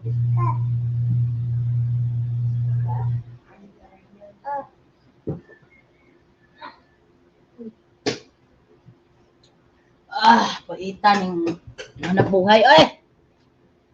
Mary Stranger. Ay, sorry. Asan na ba yung aba? Ako pa. Tikin ko yung ito ito. Ge. Wala na naman yung sinilas ko daw. Ge, lapit kay. Utulin ko yung titi mo talaga. Tingnan lang natin talaga. 1, 2, 3, go. 1, 2, 3, go. 1, 2, 3, go man ka ba? Sarili niyang bato, hindi niya mahanap yung ano eh. Ate Sunel, Jonathan,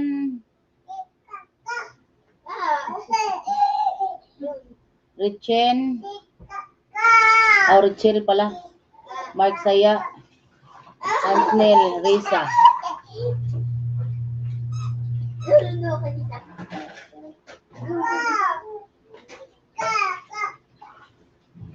Dan sa premier mo ate.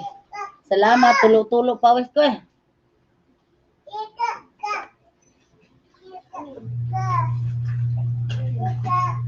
Mamaya mo na yung ano yan, Jay. Sulat mo muna. Ayaw ko mag-ano. Ngawit yung kamay ko. Nurog eh. Ano ito?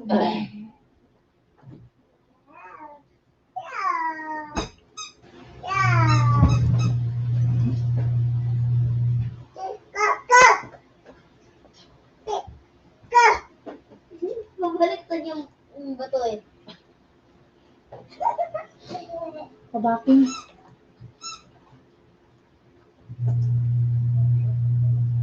Sige. Ito pa guys, oh. Nalista mo na yan si Dan Primera si Costel. No, ipis yun. YouTube and premiere si Rick. No, Si sige. Hello. Kay Dan na sana.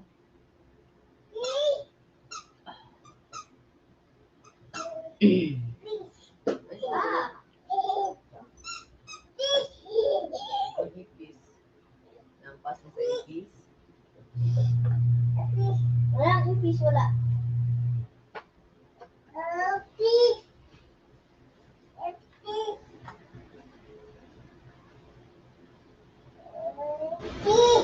Batman. Hindi mo iyak yan.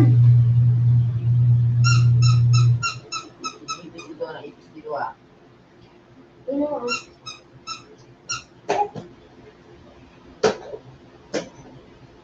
Wala mo kukuha eh.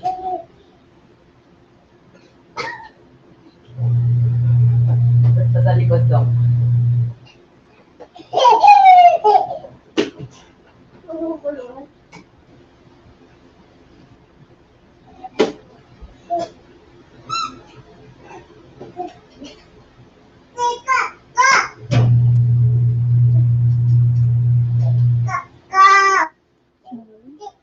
About that, weren't you? Some folks call Sweet Apple the Lord's waiting room because hardly a day goes by here that we don't have at least one killing. There's more than that. Has today's killing already taken place? Oh, yes. Jesus stabbed each other to death in a cantina early this morning. But don't let that put you off your guard. Like I said, sometimes we'll have 5 or 6 men. Roderick Asmulo. Mega love shout out. Parating ulit si Alicia. Si Roderick pa rin yan, oh. Ayan, dalawa na ba di? Sulat mo kay Roderick, dalawa na. Ayan. Samsung. Ayan, si Roderick yan. Alicia. Ilagay mo lang dyan, Roderick. Hindi na yung ano.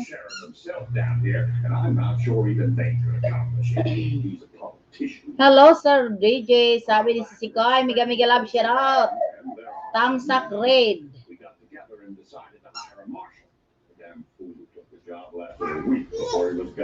Salamat, Roderick. Since then, nobody wants to die anymore. I don't suppose you can blame them. Seymour shook his head.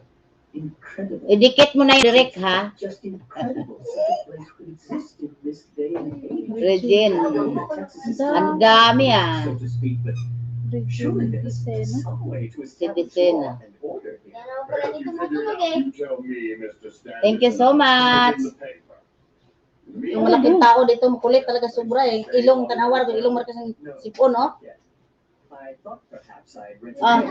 boy. Oh, They're all dead. may pagway buhod ang ilong. Wala na, napuno pa na sipon.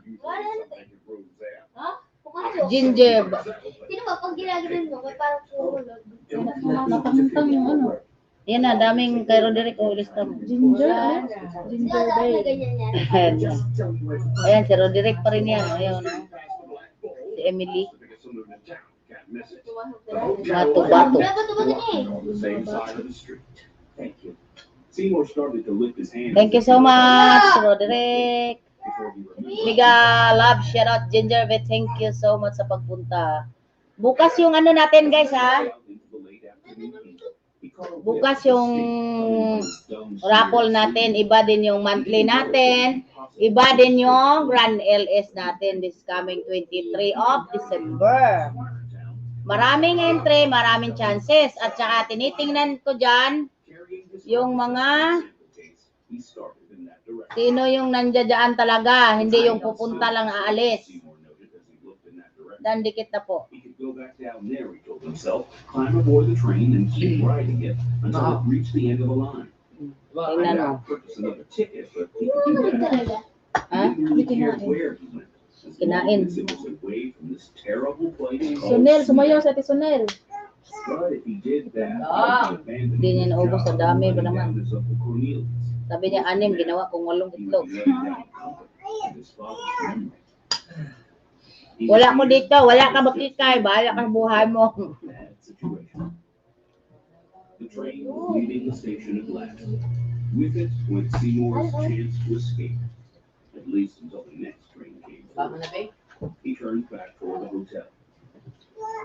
2 riders were racing their mounts along the street toward him. Si Ginger Bay, Agnes Balos. Ano oras si ko eh? Alas 8. Asan na yung ano? Kasi sabi ko kasi tirahan mo ako. Nasaan yung ano? Eh, hindi niya yan. Inubos yan. Wala na. Ubos na? Ano ba? Bilog. Oh.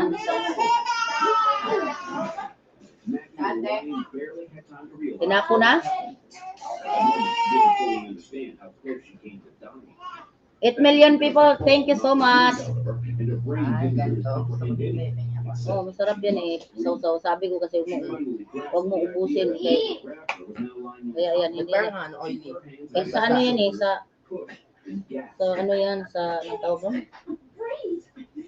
Maggie found herself looking up into the face of a young man with slender, delicate features and brown eyes. As she pushed at him, understanding dawned in his eyes. A bright Balot mo lang red dyan. flush appearing on his face as he did so. Maggie's face grew warm too, but she was too busy trying to catch her breath to worry a great deal about it. She pushed Puno na herself yan, up. pagbalot mo na yan. A crowd of people surged out of the black bull, Ganahin ko na led by hamburger. Pierre Delacroix. who looked angry that someone just shot out one of his front windows. His expression changed to one of concern when he saw Maggie sitting on the boardwalk. He hurried over to her. Them's all right. How you heard? Sarap. She looked over at the young Pinto man. beans nga na may ano, may bacon at saka may ano, He was itlog. still blushing red. Lagay mo lang dito, oh. I apologize for any impropriety, ma'am. Sarap mo. Ano mo na?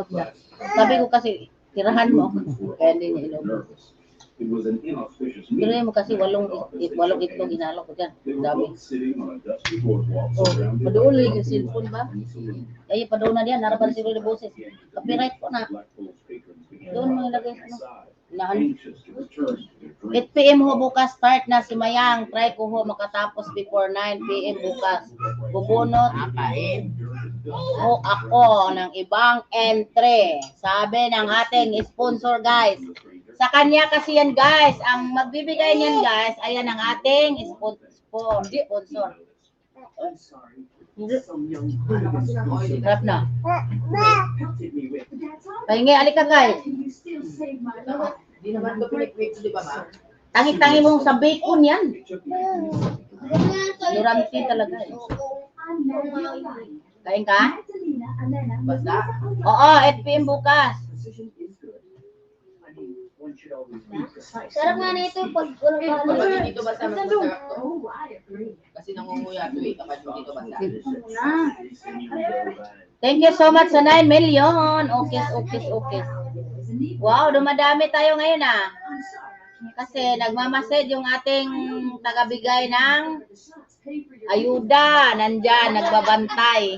Yatay na talaga. Ayan na lang, oh. Standish frowned a little. Are you French or Spanish, sir? Bellicor smiled. Ganyan niya kanina, nangingi ng Too bad pagkain. my law needs Saan? Ginawa sa akin. the Mexican border when you go Spanish too. Hindi, 8 p.m. Hindi, ano, AM, 8 p.m. Sana manalo ko bukas. Manalo yan si Don Jonathan. Dami interest eh. Hindi masyadong maraming entry si Jonathan. Yung maraming entry talaga si Sale, si Kikay yan, pangalawa kasali.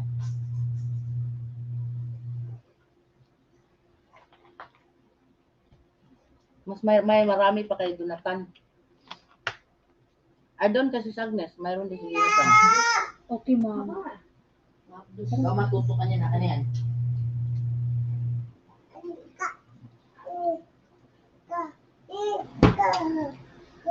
Grabe, di ba basta na kulay. Ano ko ba? Hindi pwede umaga gawa ng Sarap ah. sarap nga. Whose life?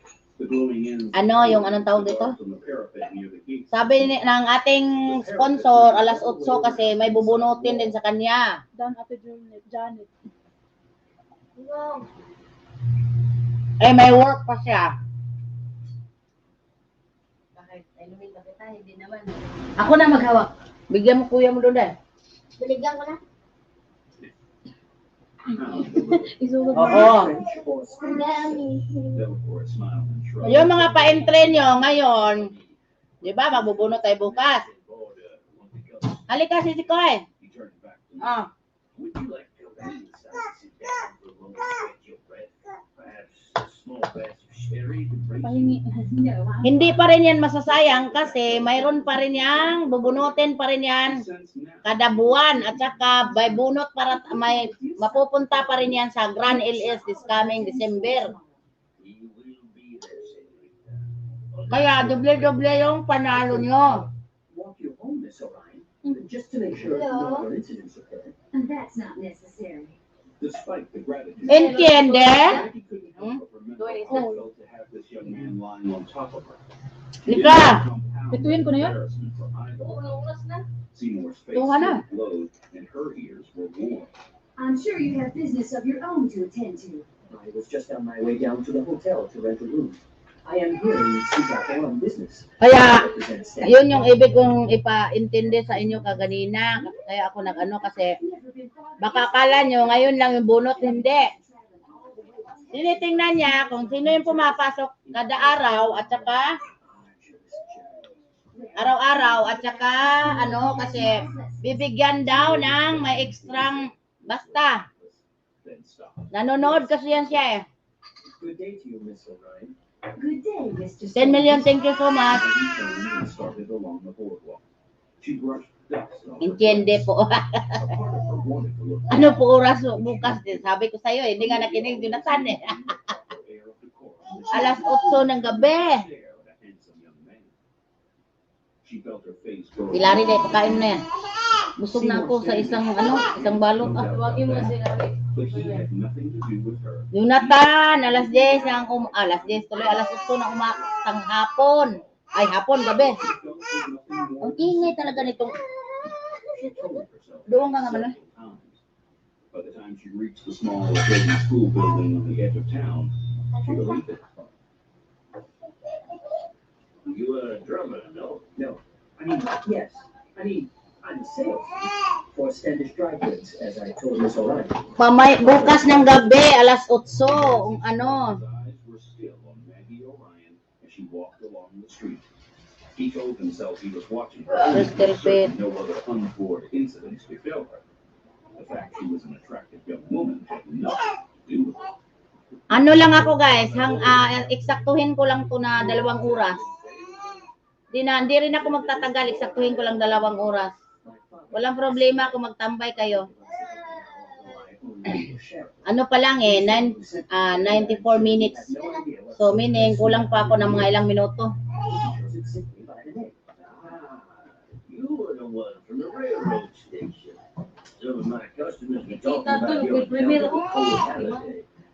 Now I know why the name was familiar. You were Seymour and Even though the man stopped short without uttering the offensive nickname, Seymour closed his eyes. Everyone in town already knew about this humiliation. How could he possibly hope to establish any new accounts with local merchants when he was nothing but an object of derision and ridicule? I am Pierre Delacroix, the owner of this establishment. But you can't come in there on the house, of course. I don't combine. So, to repay the debt I owe you for saving the life of the charming Senorita O'Ryan. You and Miss O'Ryan? The saloon keeper smiled and lifted his Hindi ko na to antayin na ano. Shrug. Seymour couldn't imagine anything. Mayang, salamat. Maraming salamat din sa iyo, Kuya Prane. Marami bang nagpunta?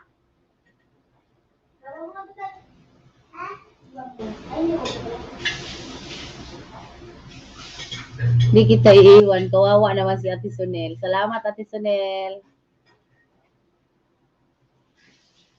Marami pa pala. 9 million pa nakabantay. Magbabalik na ako sa mga dumikit. Guys, babalikan na daw kayo ni Kuya Prane, guys. Mayroon ko palang isa.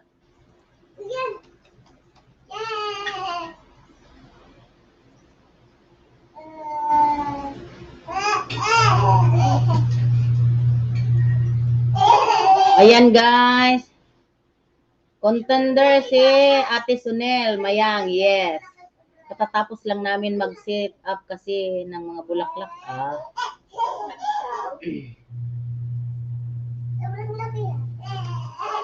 Hello. Himalay.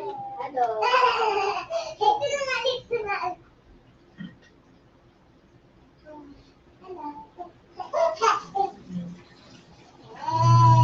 Dito pa naman kami. Oo, nakikita ko si Sikoy Sale. Si ano kaya? Si Brumar kaya? Hindi na kaya nag-live?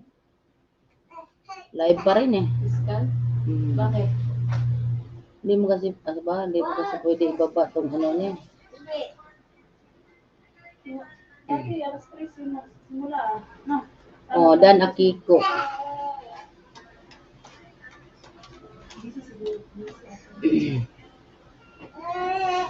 Dito pa kami, Dan Akikay. Miga love, shout out Ayang, Dan Bombimban.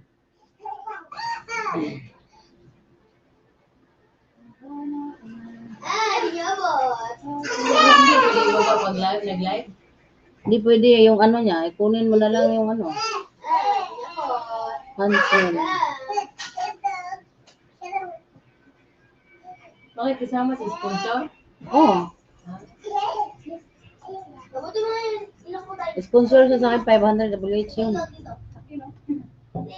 Marami na siya. Laki na ng ano niya. Romantic relationship between Maggie Orion and this suave Cajun saloon keeper. Miss Orion struck him as the prim and proper type.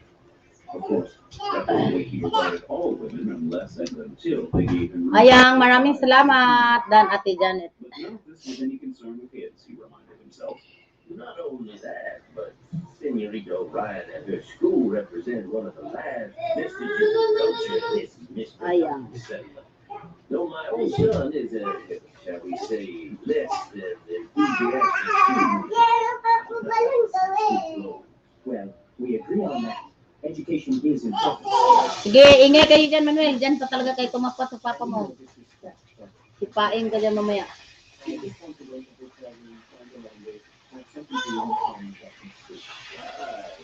John Mark. Brumar. Ate Sunel. Ang sipag ni Ate Sunel. I fear that your wings will have a formidable task. Seymour picked up his carpet bag and sample case. Thank you. Ayan. He started down the block toward the hotel. Come back anytime, except I have to Seymour Si understood. Sally. Delator did not want any Nag-heart lang ako sa mga pumunta sa bahay ko at nag-comment. Suklian ko sila mayang. Salamat, Kuya Prane.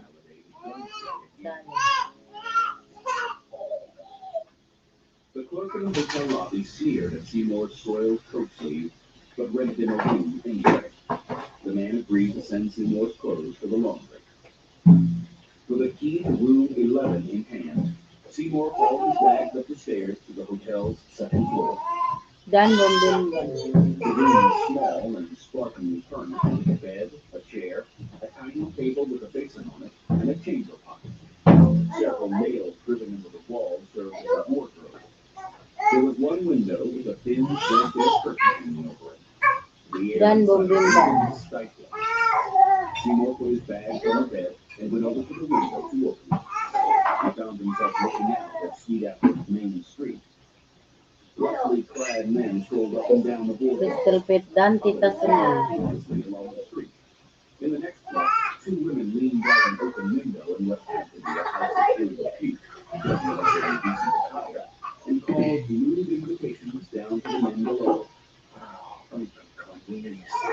What sort of hell on earth had you Every last of the month, guys, ha? Meron tayong bula, guys. Yan ang sabi ng ating sponsor. Iba pa sa Grand LS natin sa December. the next morning? He was ready to fool Sweet Apple by train, stagecoach, or any other means of conveyance. Yung every last of the month, yung sponsor nito ay si Sis Agnes. He thought, as he scratched at the numerous welts left behind by the bugs sharing the bed with him. May bunot din sa kanya kasi doon din tinitingnan din niya yon. And he held out no Thank you sa inyong lahat. any better. And then, dito rin sa akin. The rocks in his mattress and the ravenous insects calling it home. But the constant Meron din kay Crystal Pet. sure Dito. Ang snip. tinny piano music, the occasional gunshot or scream of pain. Tuling or ko rage. titi mo talaga eh. It all blended into an aria sung by demons from the depths of hell, at least to Seymour's ears. He splashed water from the basin on his face and dressed in his spare suit. Dan Brumark. He sent everything he was wearing the day before out of routine and had no idea when he would get the clothes back. As lawless as Sweet Apple was, it was possible someone might steal the clothes and would never see him again. Rubbing weary eyes, he stumbled down the stairs to the lobby. Saan na ba'y pamalo ko? Nasaan yung hanger dito? The cook had for breakfast. The same clerk was still John on Mark. duty at the desk, and the same sneer was on his narrow, pock-marked face. Seymour was about to go.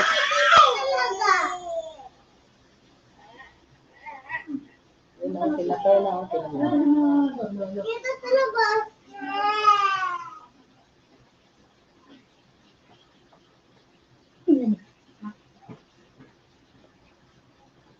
Tulogin. Hindi. Hindi tulog. Pinatay na pala. Tulog yan. Ngawa.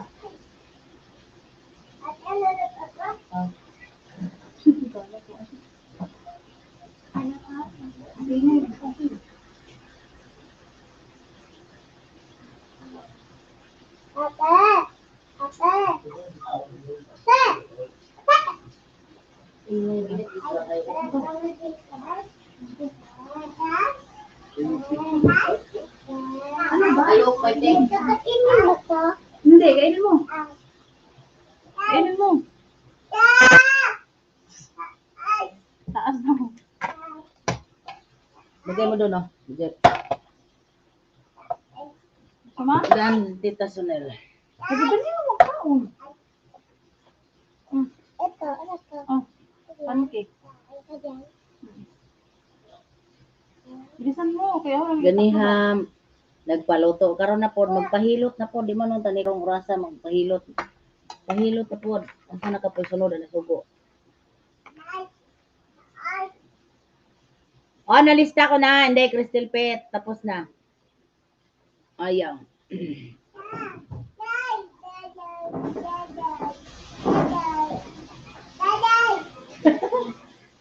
Dahil daw. Dahil na hindi na ate dahil. Ano ba? Sino? Lagi na si Rick dahil. Kunin mo nga yung hangit ko. Nasaan na? Doon mo sa bahay ate naman tawag niya sa atin. Salamat, ate. Mayang yung mga ninja, di ko na... Oo, wag mo nang suklian yon. Yung mga ninja. Oo, tama, Kuya Prene. Tama, tama.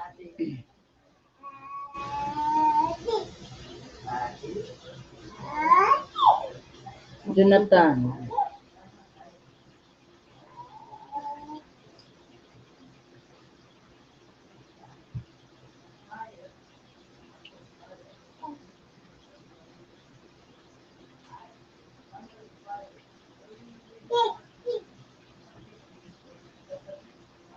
O, ba, sino pa yung hindi nakadikit dyan kay Kuya Prane?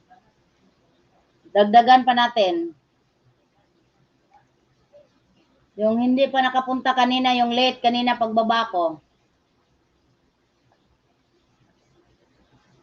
Past the desk, when he saw the newspaper lying on it, one of the headlines caught his eye. Seymour steadied himself as he picked up the newspaper. It was the Sweet Apple Gazette, according to the masthead. The headline emblazoned below that read, Paliguan ko muna to bago ko hilutin. The subhead Paliguan ko pa pala muna bago pa ko maghilot. disgraces himself. Easterner dubbed Seymour the Little Liver. The byline was J. Emerson Heathcote, editor and publisher. Seymour Kaya nga, sobra kasi tamad. Sige lang upo, sige lang upo. Hindi mo lang kahit tubig, hindi makatayo. Kaya nananakit yung katawan, wala kang ginagawa. Sa ano pa, kuya, sa December pa.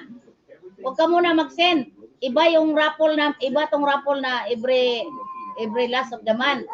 Kay Sis Agnes to, pero iisa lang lahat yan, binababa ko lahat. Tapos yung Grand LS nito is this coming December pa. December pa kuya, December.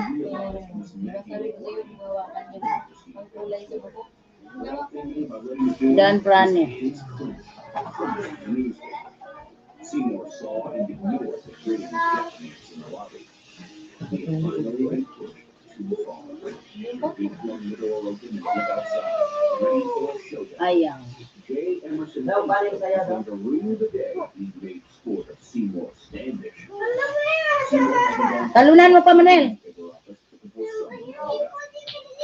Talunan mo pa kasi hindi pa lubog dyan eh. Doon lang sa banda. Talon ka pa ulit. Risa, salamat. Nabalikan na din kita. Sabi ni Kuya Prane. Even though he stormed out of the hotel with the idea of getting Heathcote a well-deserved Pasensya na kayo. Ang gugulo dito. The journalist was bigger and Seymour was no farther. Sige na guys. Patayin ko na to guys. Paliguan ko pa tong isa guys. Tapos hihilutin ko pa. Paliguan pa. Hihilutin pa yung aking amo. disappointed in him, or he could do everything Dan all Prani. over again. There was nothing Seymour could do about that. He just wasn't cut out for life on the frontier. Ikay, kulit. Maggie no wonder. Biga mega love, shout out. Jel Resoso. Sige, sige, ingat, ingat. Jel. Pajir-jira ra, ano na maulian. Usaw pag-jir-jir, way uten, nabuang na kuya Prane. They were in their 30s, roughly dressed, with tears stubbled on their faces and death on their heads. Not the sort of men Seymour should be. Haha, nahuli na pala ako. Oo, nahuli ka na, Jel. So, it felt Wa na, ay uten kuya Prane, wa na i-jir-jir. Hindi atay. Bye-bye na guys. Bye-bye. Bye-bye. See you tomorrow guys. Sa ating grand. Salamat din si Prane. Bukas guys ha, bukas.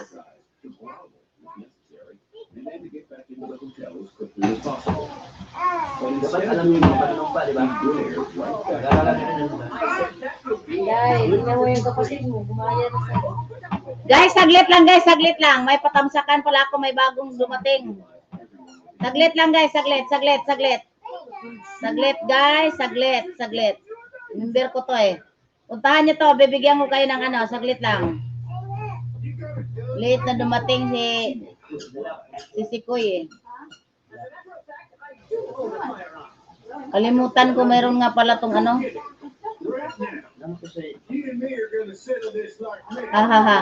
Ayan na guys. Puntahan nyo yan. Bye see you si Sikoy. Salamat. Puntahan nyo saglit guys. Yan na lang. Last na yan. Last na. Anim din yan natusok. Salamat. The Stone Life and Jel Resoso. Baka daw iba mahilot mo ang giatay. Saglit lang, oy. Saglit lang. Puntahan nyo muna. Ayun, gidong. Lahat may activate imong account kayo sa tanang mga Wala na. tanang kami sa Lahat. tanong. Lahat yun. Tusok na. Na-block na. Salamat si Sikoy. Dan, amayang host. Okay lang si Sikoy. Nagpapa-entry uli. December 23 ang raffle. Kasi try muna natin ang weekly for 2 weeks kung saan na sila hold muna ng monthly ng October. Okay. Mag-weekly pala guys. So, sabi ni sponsor, weekly daw ang ano, raffle. Sunel. Tapos na kay The Stone Life. Sunel. Dan Stone Kikay.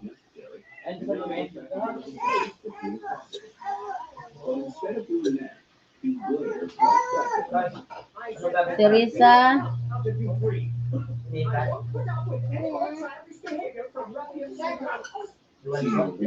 Salamat sa patamsak sa premier po. Walang anuman. Si Kuya Dan sa nakapin.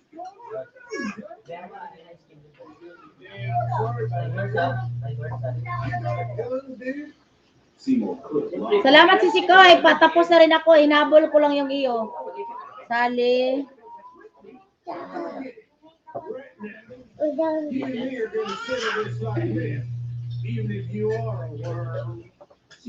Jonathan.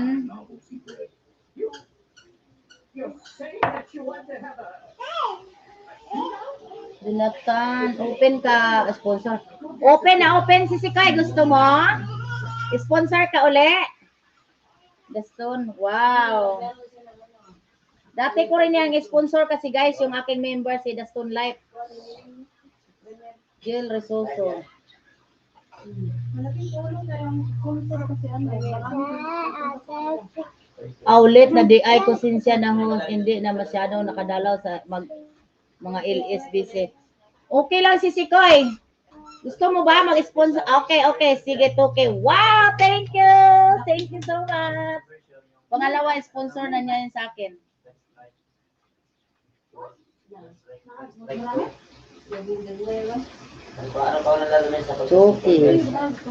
Thank you. Maraming bless. Thank you. Rachel.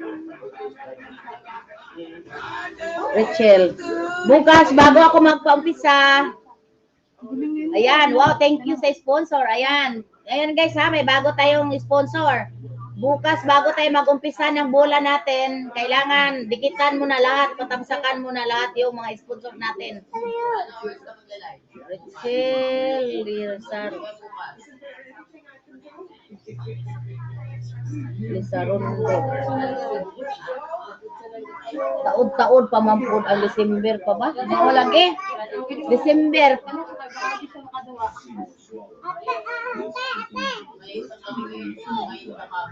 Sabi ni Kikay, salamat po, Stone Life. Dati ko na yan siyang sponsor kay.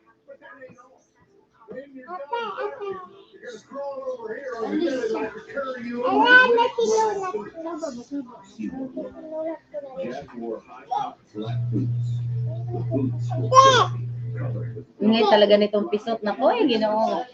Nadaghan kayo na likit ang mga rapula. Perting daghana jud kayo. Ya karadlaw god i-live.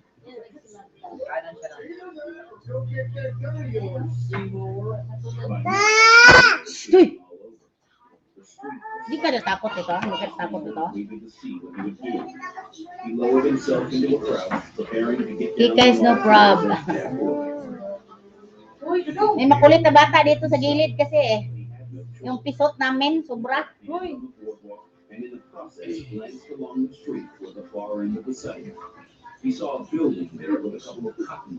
Daghan na kayo isulod na palangganan. Daghan jud buaw. Kare gud kay ako nang giduot, unya lahi pa rin usang sudlanan. Unya kay mababawasan man yan kay mayroon man tayong weekly na raffle.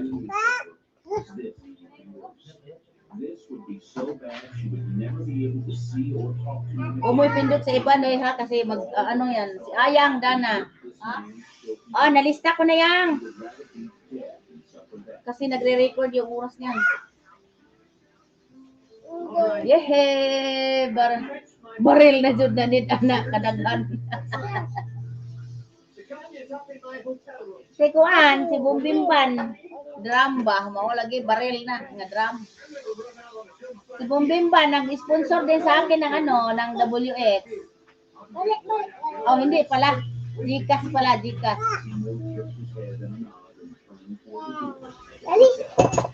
Talaga.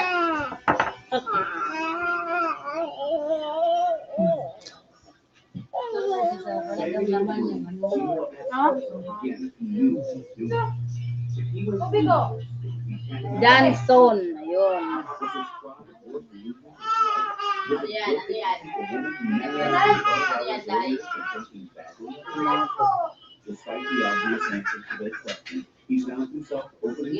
Five na lang yang para sulit. Wow! Uy, laki. Salamat. Sulat ko dito. Salamat! God bless, God bless. Laki. Kino-compute ko na dito, madagdagan yung ano dito. Ayun. Salamat ng marami.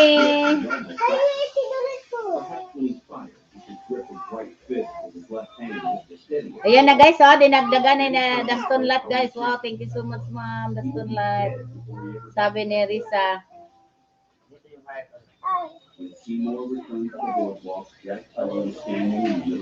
Yahoo! Ang bait! Sabi ni Ate Chanel. Kuara ko rin dito kasi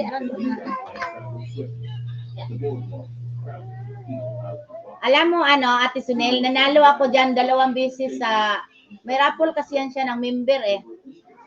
Nanalo ako ng 2,000, 2 beses 1,000. Alam mo, ginawa ko Ate Sunel, sabi ko, sis, salamat sis ha, tapos binili ko ng bigas. Dinala namin doon sa may squatter doon. God bless you po to live, sabi ni Ate Sunel. Tuwan-tuwa talaga sila.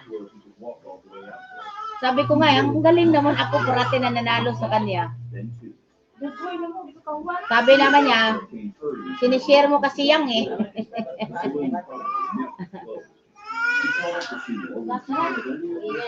Sa Australia yan, siya, ano, Ate Sunel. Ang asawa niyan is puti din. mind when he wants to die. Just spend it. No one will think less Babay of sa you. buwang din mo ngaon. Seymour was over. We both know that's not true, Mr. Butterfly. Just slow. Gusto dalawin niyo lang si host every time mag-live siya. Wow, grabe ka mo daw. Na-share mo sa... Oh, na-share. Alam niya yan. Alam niya yan. Alam yan ni Daston Life. Matagal ko na rin yan kasama din sa kabila.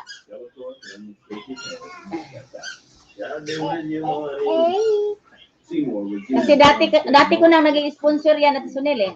The gun seemed to weigh more with every step, so that by the time he reached the place where he was going and turned to face Keller, the weapon dragged him to the side. His knees shook and his mouth was dry. Parang si ano din yan eh. Parang si Sis Agnes.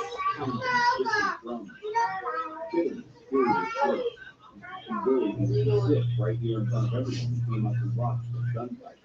Ito na eh. Not that he would have Tama ako na mo. embarrassment for long if it did. Ngayon akong isda. Kamay kanulid pa. Once he was dead, he would be back. Uuwi na daw sila. Maingay kasi yung kanyang mga kido.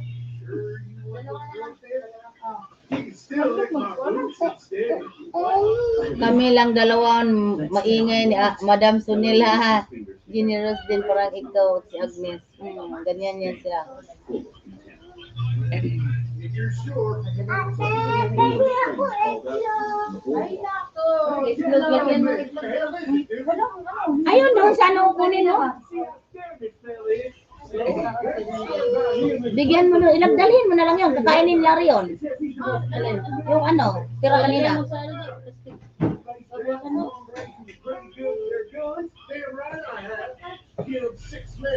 Mahilig yan. Dahil huwag mo. Keller frowned as he considered what his friend said. Oh guys, mag-ano na tayo guys. Bukas naman uli guys ha. Bukas uli. Thank you so much. Bye-bye. At magpaligo pa ako sa aking busing. Tapos pagkatapos pa, hihilutin ko pa. Pasensyahan nyo na muna ako. Yahoo, mabuhay, more power sa mga genius. Ay, salamat Ate Sunil. Bye-bye na guys. Bye. Maraming salamat sis, The Stone Life and si Koy, Agnes, at Ate Sunil, Reza, at sino pa yung nandyan. Maraming Sali, Ikay, Ayang, maraming salamat. Bye-bye. Enjoy, banding bana. Kaya nga sis, kailangan pang paliguan, giatay. Ilutin pa ang lagay, ay giatay. Ay, nako, buhay.